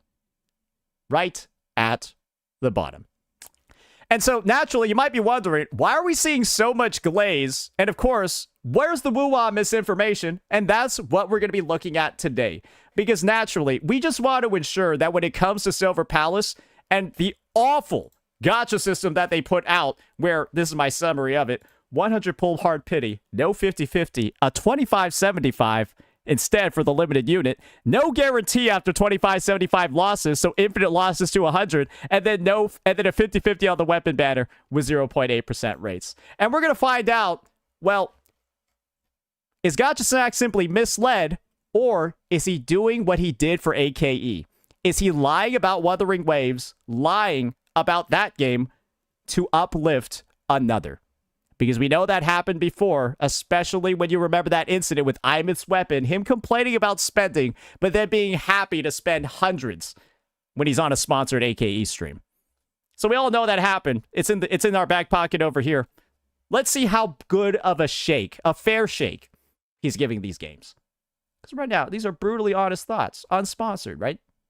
Boys and girls, now that the Silver Palace gacha system has been revealed in CBT2, we have official verifiable information that we can actually go off of and give a real opinion on. It's most certainly not the rumors that were being spread. Insane, blatant misinfo by people who were too eager to get out news on this game's gacha system. This is why you always wait, guys, for a... Low volume? Yeah, let's replay it. Boys and girls, now that the Silver Palace gacha system has been revealed in CBT2, we have official verifiable information that we can actually go off of and give a real opinion on. It's most certainly not the rumors that were being spread. Insane, blatant misinfo by people who were too eager to get out news on this game's gacha system. This is why you always wait, guys, for official information. This is not a... I love how he's kind of like leading into this with, guys, people that were reporting about it being similar to AKE, they were just wrong. They managed to modify their gacha system and make it worse than AKE's.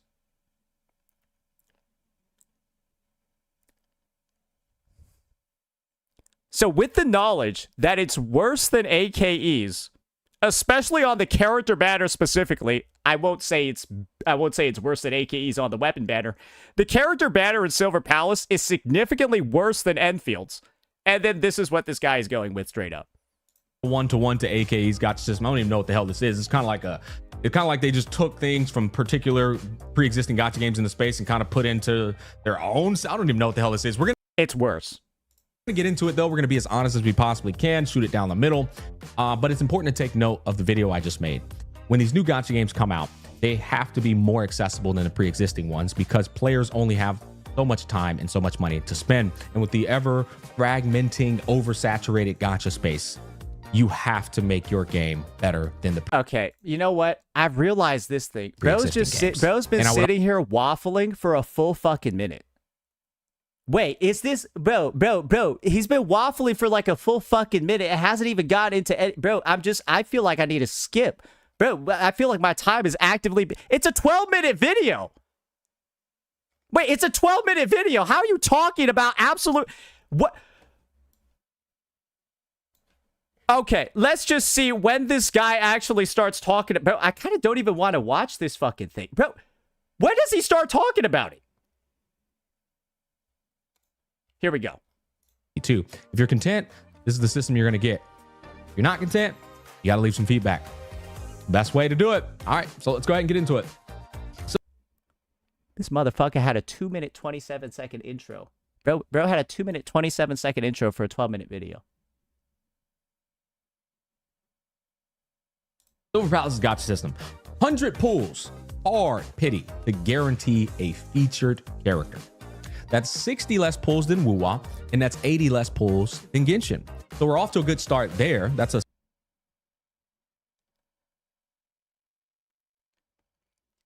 I'm going to give him a chance to save this one.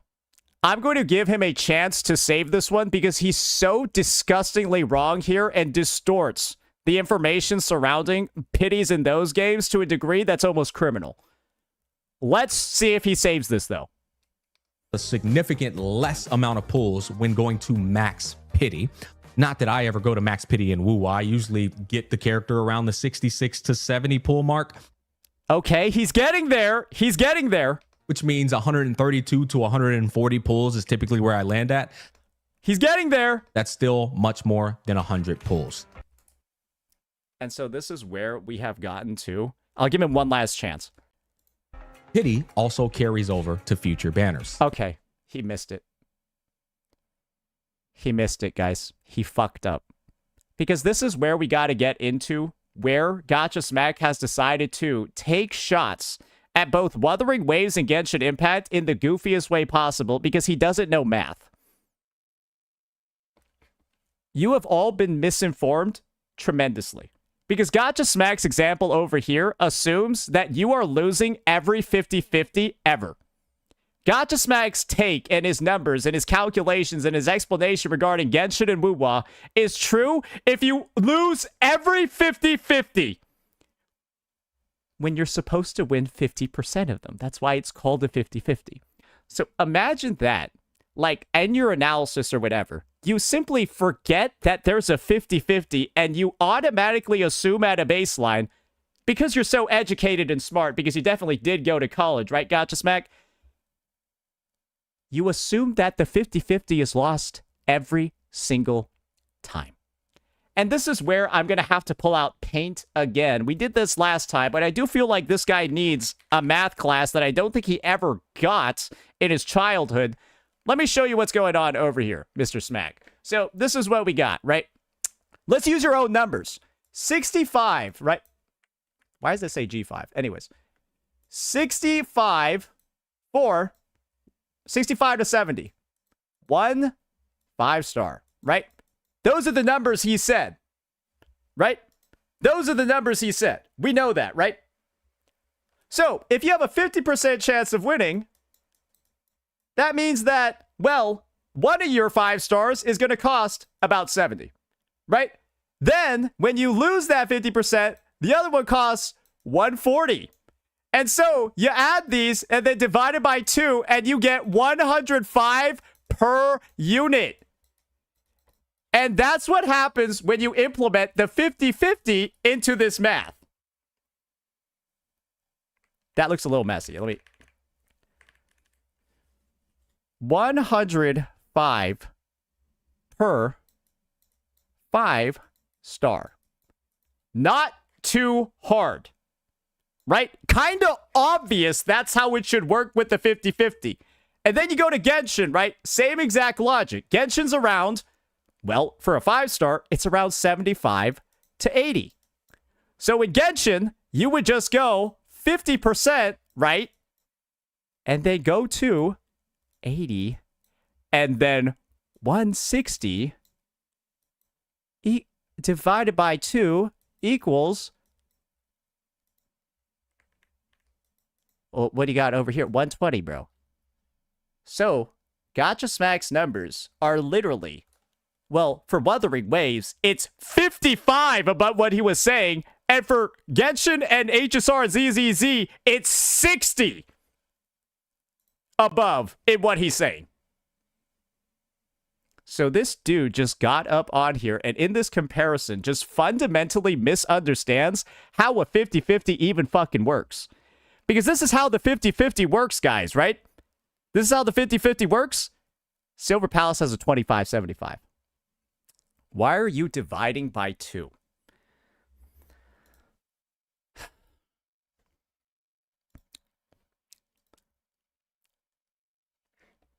So, 1 5-star, I won the 50-50 on the unit, so it cost me 70 to get it. On the other one, I lost the 50-50, so it took me 2 pities to get it. And so to get the average of the two, I add them together and divide it by 2.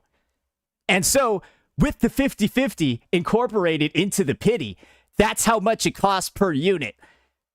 Because you take the average of both. And one costs double the amount of other because you had to go twice.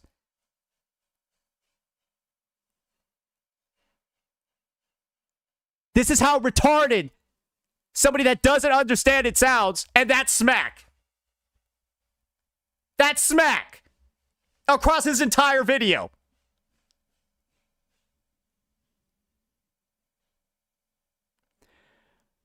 What if you lost 2 times? Okay, Dokuda, if you lose 2 times in a row, then you have a 0% chance of winning your 50-50, and that doesn't make much sense to compare it to, does it? Then you're winning 0% of the time, and that's Smack's calculation. He calculates the pull count, assuming you win a 50-50, 0% of the time. Because then it's 140 plus 140 divided by 2. That's 140! Like, you didn't need to do the math to understand that one. It's just... Do you see how such a lack of intelligence and a lack of just, like, mathematical literacy is fucking the space so hard? You have CCs out here with no idea what the fuck they're talking about. Now I have to come in and correct basic algebra. Yes. I actually have the video brought up right here. Yes, I'm in the beta. I haven't had a chance to play it yet. So I've been extrapolating information from community members that have been playing the beta.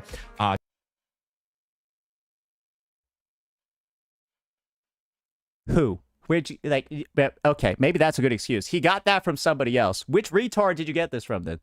Hey, Smack, which dipshit did you get these numbers from? Hey, we can let this slide, right? We could just say Smack copied this from somebody else. Who did you copy this from? Please say you copied this from somebody, right? Because you don't want to be out here looking this fucking stupid.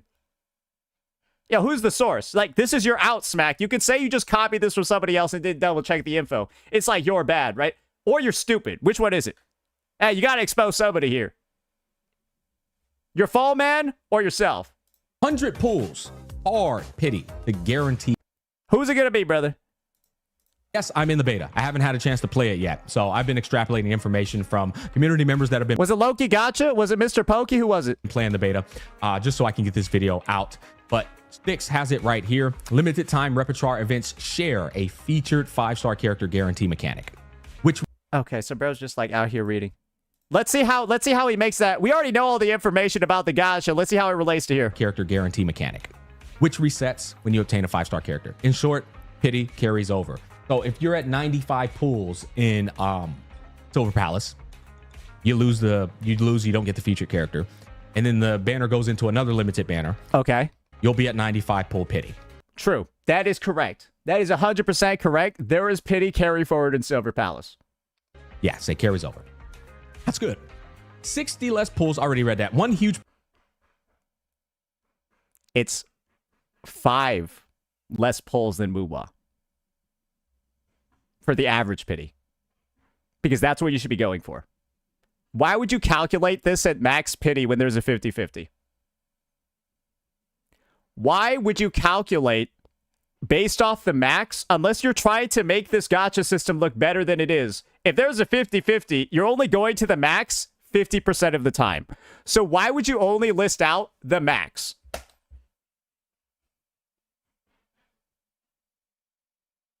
It's a good question to ask. And it's also a great question to ask, why would you present the information in such a lopsided way that makes Silver Palace look extra good? Positive over Wuwa and Genshin's type system. Your pity doesn't reset if you get a 5-star earlier than 100. It resumes. So this is a better way to put it. Getting a 5-star that isn't the limited character contributes nothing to your pity. There's no guarantee for a future unit. You don't lose your pity because you didn't get the unit, but getting the limited 5-star unit on the banner makes your pity reset. It's a spark, essentially. It's a spark system that disappears if you get the unit early. So it's worse than a spark system. That is the design of this thing. And so, in a similar way, getting an early 5-star doesn't reset your pity, but getting an early 5-star gives you no guarantees on future pulls, and you're still probably going to go to 100. The trade-off. Here's the positive. Your pity will not reset if you don't get the featured character, but you do get some standard character. In Wu-Wang Genshin, it does. It resets all the way back to 0. However, the next time it goes gold, this is the upside of it, you are guaranteed the character should Exactly. you be lucky to get it early.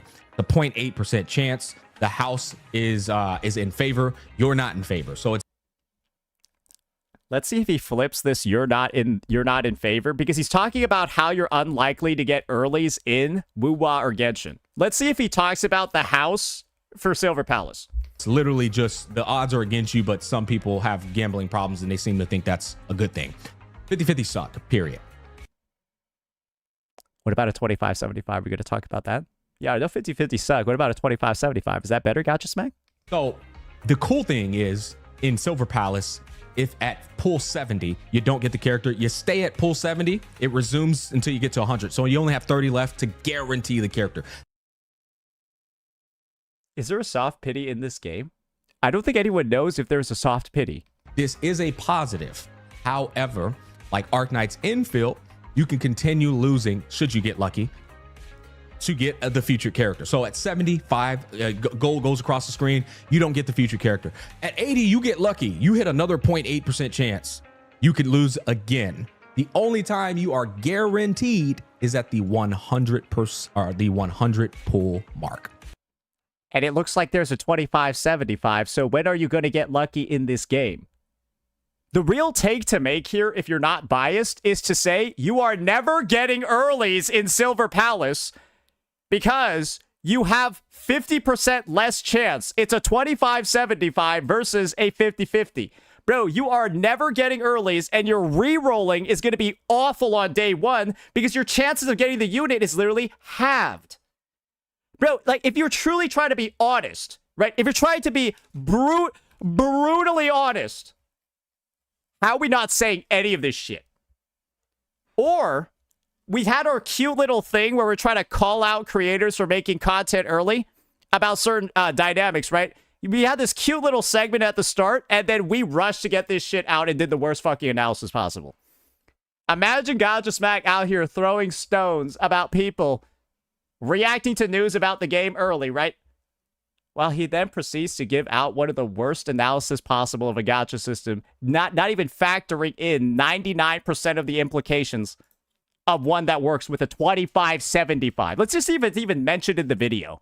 100% or the 100 pull mark. Okay.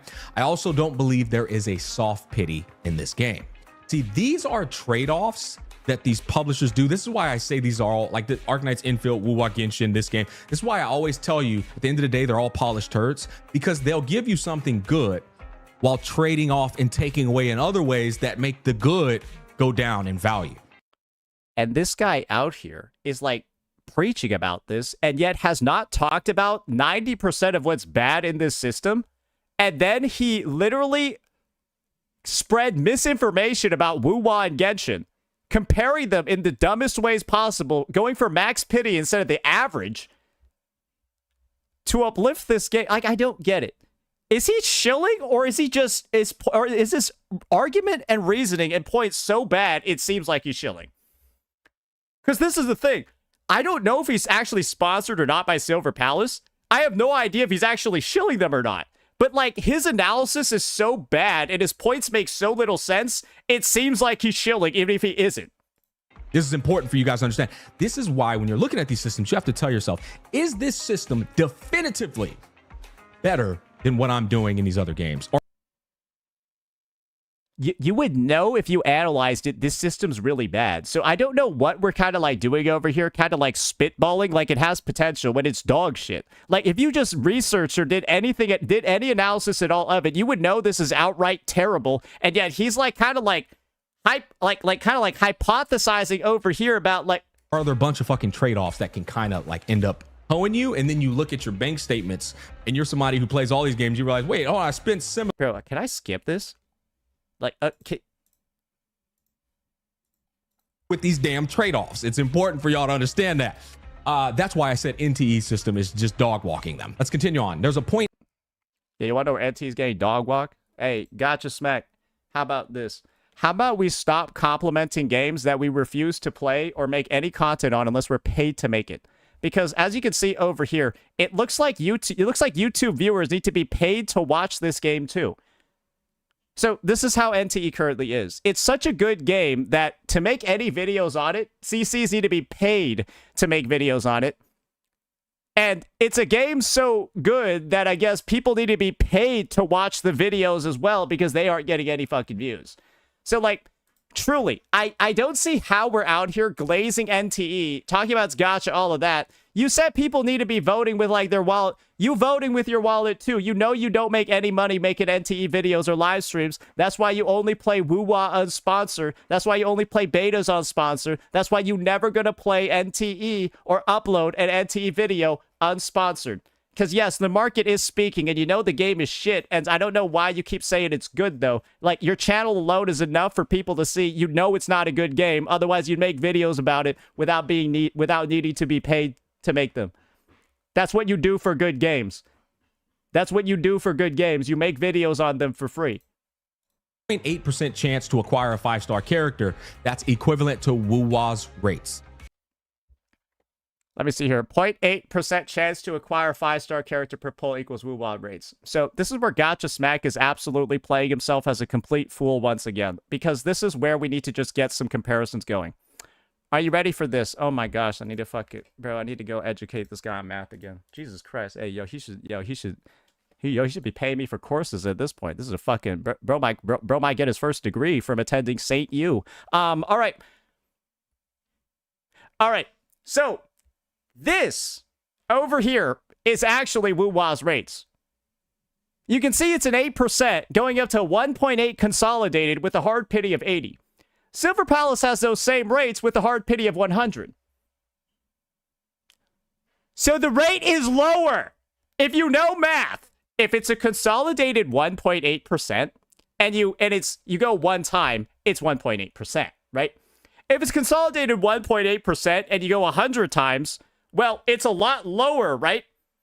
And so, if you're going from 0.8 to 1.8, and one is 80 units long, and then you're going from 0.1 to 0.18, and the other is 100, which one has better rates? It's the one that's shorter. It's the one where the rate of increase is faster. So, Woo-Wah's rates are literally higher if you understand anything about numbers. If you have taken a basic math class, probably beyond the 8th grade, you would know that Woo-Wah's rates are better. But Smack over here is simply so uneducated, he's just out here openly spreading misinformation about rates because he can't understand what's on his screen.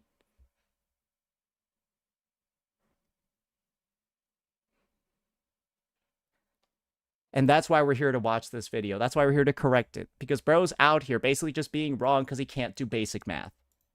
So you know, in NTE, it's a 1% chance. Yep, it's 0.2% higher. I know that sounds fucking hilarious. Like, oh my God, bro, 0.2% higher.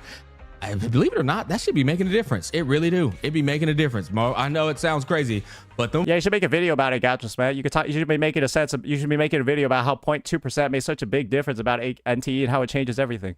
4% rate on the weapon banner. Oh wait, you ain't gonna do that because you ain't getting paid for it. For an AKE, bro, that's you be getting 6 fucking. What about the AKE video? Why are we bringing up that game? We also won't play or make a video on it unless we're paid to. Bro, link a fucking AKE non-sponsored video, AKE non-sponsored stream, bro. Like, why does he keep bringing up these games when you know he don't play?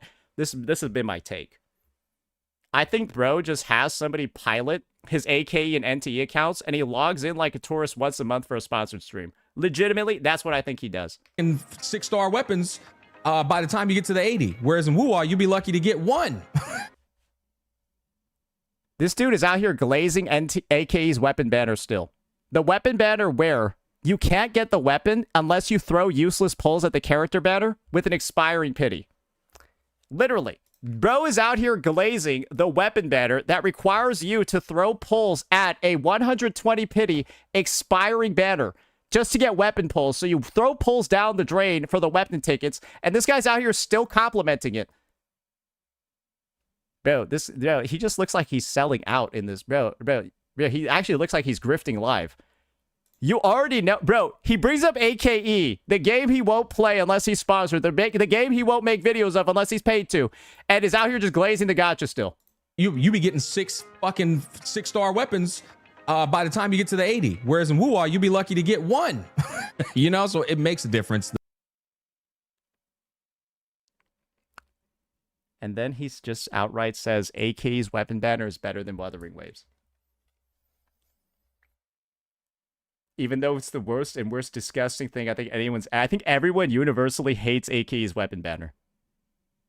I don't know anyone that likes it, because if you just play this is why I'm saying I don't think he actually plays the game.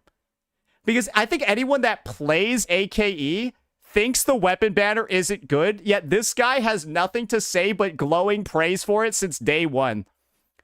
Bro, why don't we just look at what Fob Master had to say about this weapon banner? An actual whale. Bro, an actual whale. I'm sorry, bro. I need to look this up. Holy moly.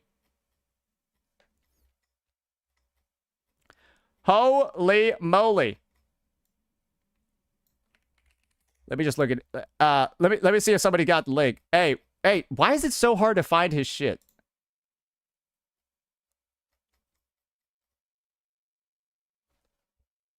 Has anyone got that link handy? Yeah, that Fob Master tweet where he was like schizoing out over how many weapon pulls he had to do for Arcade's weapon. Let me look it up. Ah, here we go. So I lost about 30 straight 2575s. That's Silver Palace's baseline banner. Oh, just so you guys know, by the way, Gacha Smack, it's been 6 minutes of the video. Gacha Smack has still not addressed Silver Palace having a 2575 when every other company in the space has like a 50-50. He like still hasn't addressed that, but I think that's because he didn't know what he was looking at. That's because I don't think he actually did any analysis. I don't think he actually knew at this point. So yes, yeah, that's AK's baseline weapon banner. You could already see there's people complaining about it because it's not good. I'm not getting a single copy of a weapon outside the hard pity. Just replace Arcade Weapon with Ashley, and then Arknight's Enfield with Silver Palace. And that is the gacha experience. Again, Arcade Weapon instead becomes Ashley, and this is Silver Palace. And this is, well, you got 2575s of that game. And this is the shit that this dude is out here like fucking on his hands and knees glazing, bro. And then bringing down Wuwa at the same time when we already spread misinfo about the average pity. Those little tweaks. Now, here comes more bad news in Silver Palace's gacha system. 80 pulls to guarantee the weapon. That's the same as Wuwa. But you have a 50-50. Ooh. So you can lose. This is a slam dunk. If he fucks this up, there's nothing we can do here. Silver Palace's weapon banner is just AKE's, or is just Wuwa's, but worse. It's literally just Wuwa's, but worse. So I don't think he could fuck this one up. It's a slam dunk. This is what I mean. You can't get this one wrong. You cannot get this one wrong. The 50-50 on the weapon banner. This is not good. It's no bueno. Yeah. It's garbage. There's no other way to put it. It's garbage. If I were you guys, I would voice to get that shit removed. 100%. If the last thing you do for change. What about the 2575 on AKEs though? Is that okay? Is the 2575 on AKE okay, but this 50-50 is bad? Because we were just out here glazing the 2575 at AKE, wasn't we? Let's hear it again. Wait. Play that back. Hey, get that goofy ass grid back. 0.2% higher. I know that sounds fucking hilarious. Like, oh, I know it sounds crazy, but them 4% rate on the weapon banner in AKE, bro, that's you be getting 6 fucking 6-star weapons. Yeah, so I guess the 2575 is okay. By the time you get to the 80, whereas in Wuwa, you'd be lucky to get 1. You know, so it makes a difference. So Gacha Smack out here be talking about these useless ass weapons that clearly Fob Master knows be fucking useless. He getting all this useless ass shit and saying it's the best shit ever. Bro, imagine that you be out here getting multiple copies of like the Luminous Broadblade. Bro, you out here getting multiple copies of Abyss Surges. And then Gacha Smack out here be like, oh, look, I got 3 Abyss Surges! Chat! Chat, I got 4 laser shears! W! Chat, look! Chat, look! This is basically what Gotcha Smack is, like, coming himself over in, like, bro, he out here pulling useless-ass AKE weapons, bro. This would be like something, like, imagine Woo-Wah, you could lose all the weapon banner, and you just, you have it, you got this, and you're like, yeah! Woo! We won! Gotcha Smack out here getting all this garbage on his AKE account, basically the equivalent of this, and he's like, yo, it's so much better than Wuthering Waves. Look at all the 6 stars I'm getting. They're all useless, but look how many I'm getting. When Fob, an actual guy that plays the game, is telling you, this feels like garbage. I don't care how many 6 stars I'm getting. This feels like shit because I'm not getting the one that's usable.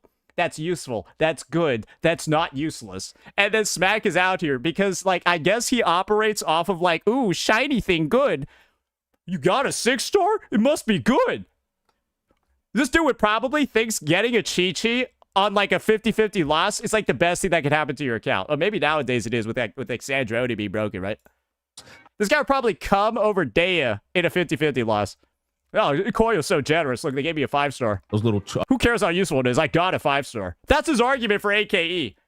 I don't care how useless the 6 stars in AKE weapon list are. The fact I got 6 star weapons means it's a W. Who cares how useful they are? Who cares if I could use the 6 star? I got 6 stars, so it's good. Tweaks. Now, here comes more bad news. Bro, this guy's goofy, man. Oh my fucking god.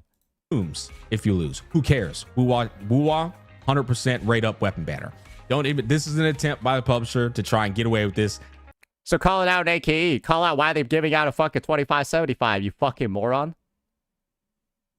Oh, wait, you want AKE payroll, so you ain't gonna say that. It's just odd, right, to hear him harping about the 50-50 system in this game and then give AKE the freest pass in God's green earth. Hell no. Remove that 50-50 on the weapon banner, little bro. I can't believe. Remove the 2575, little bro. Remove the 2575, little bro. If you even thought that was a good idea. Exactly. Why? Yeah. Why'd they think it was a good idea? Now, you can say... Do you see what a hypocrite this fucking guy is, bro? Oh my god. Like, he can't even drop the grifting for a single video. You can actively just see him grift for AKE. This video is disgusting, bro. And I'm saying this while hating Silver Palace. I'm saying this while hating Silver Palace's gotcha. I'm saying he's not being fair. I'm literally saying this as one of Silver Palace's gotcha's biggest hater. He's not giving Silver Palace a fair shake. Because he's out here defending AKE tooth and nail while they're doing something worse on their weapon banner. Dude, I can't. Dude, this is insane. I don't want to. Do we have to keep going, bro? I don't want to keep going anymore. I'm honest. I feel like this as an expose, surely this is enough, right? The biggest grifter in the space just grifts again. And like even in a video where he's trying to be brutally honest, he's just grifting the whole time for AKE. On a Silver Palace video, bro. How much are they paying you, bro? Bro, you out here grifting for them on Silver Palace gotcha vids. Talking about how bad Silver Palace's weapon 50-50 is, while you out here complimenting AKE's 2575 not even a minute ago. Whatever, man. Anyways, I think we're just gonna get like more waffling back and forth over here with him talking about things he has no actual knowledge about, and it's just gonna be more of the same. Another rushed out video while we take shots at CCs that actually did research, and this guy's just wrong about... There's more wrong in this notepad than there is actually correct. And that should let you know enough about the type of creator this guy is. Let me know what you all thought. Peace out. And this is the great thing. We only reacted to like 50% of his video. And it's 34 minutes. Hey, gotcha smack. Hey, gotcha smack. Just saying. We gonna be doing this forever. Hey, you talk too much shit, buddy. You talk way too much shit. Oh, you got way too comfortable, way too overconfident. Hey, we'll keep going, brother. All day, every day. I could do this all day. And remember, this bitch ran away already. So he can't even come back either, because everyone's going to ask, why you run away the first time? He can't come back because everyone's going to be asking why he ran away the first time.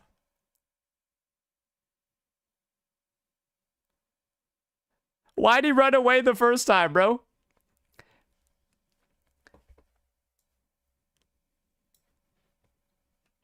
He can't come back after that. Bro literally sealed his own fate. No matter what he... So this is basically the issue with Smack. Smack can't make any real response to me because anything he does is a massive aura and ego loss for him. Because he already promised to do everything, and he's already backed out with another bullshit promise. So if he engages again like Mr. Pokey, basically he backed out with, I will not engage.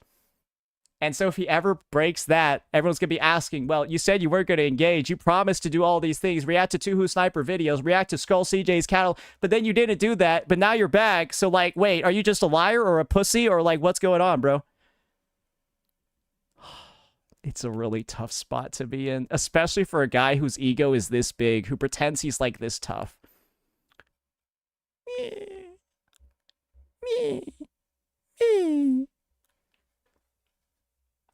Tough, man.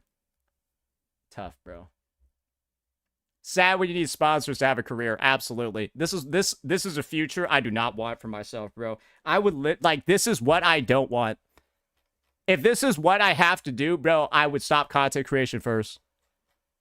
I would stop creating content first if I just needed to openly just like say so much bullshit like this just to like have a paycheck, bro. Oh, it's so sad. It's so sad. And now I'm just led to believe this dude was lying about how much money he made the whole time for fake aura. And I realize he probably realized he had to cash in those receipts of like claiming to make all this fucking money. And that's why he just backed off, bro. Bro, he ain't talking about money. He ain't talking about income. He ain't talking about none of that shit anymore. It's like somehow after the drama, he just, that's no longer a topic in his arsenal. He don't talk about how successful he is no more. Man. That's a far cry from bragging about making 3 times as much money as me. What happened, bro? Hey, yeah, bro said he was tripling my salary. What happened to that?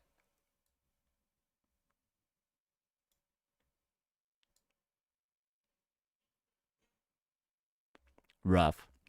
Anyways. I mean, the dude is having a massive fall off. Oh, absolutely. The fall off can't be better time. I'll just say it this way. All my ops fell off at the same time. It's no lie. It's no joke. I'm not even kidding. They all fell off in unison. And everybody knows it. And truly, it is one of the most fascinating developments I think I've seen in the space. They all fell off at the same time. Which is like insane, right? But then it does kind of like show you who was right the whole time? If I'm the only one that's not falling off.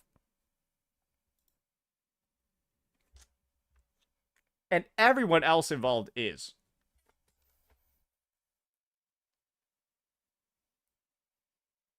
Interesting, isn't it, right? Really, really, really interesting, isn't it? So yeah, guys, that's the place that Gacha takes, ladies and gentlemen. That is the situation.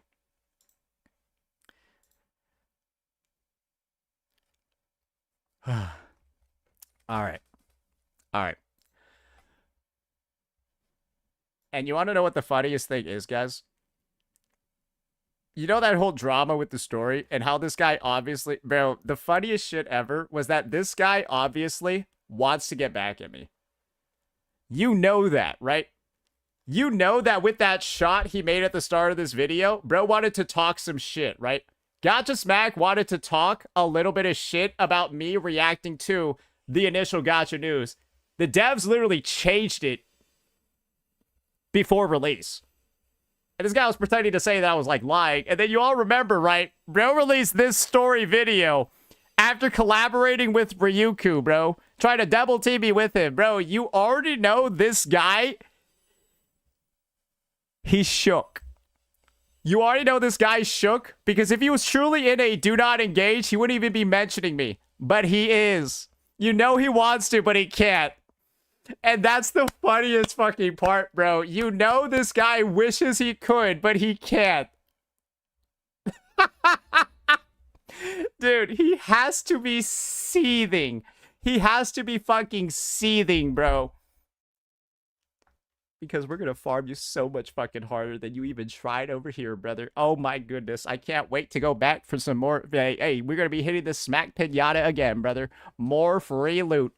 Alright. But enough of that. That's for another time. Let's go ahead. Let's get some raids going right now. Hey, any of you guys watch this up-and-coming creator? I think her name is Captain Cabinets over here. I see she only has like 50 viewers. Do you think maybe we should go help her out?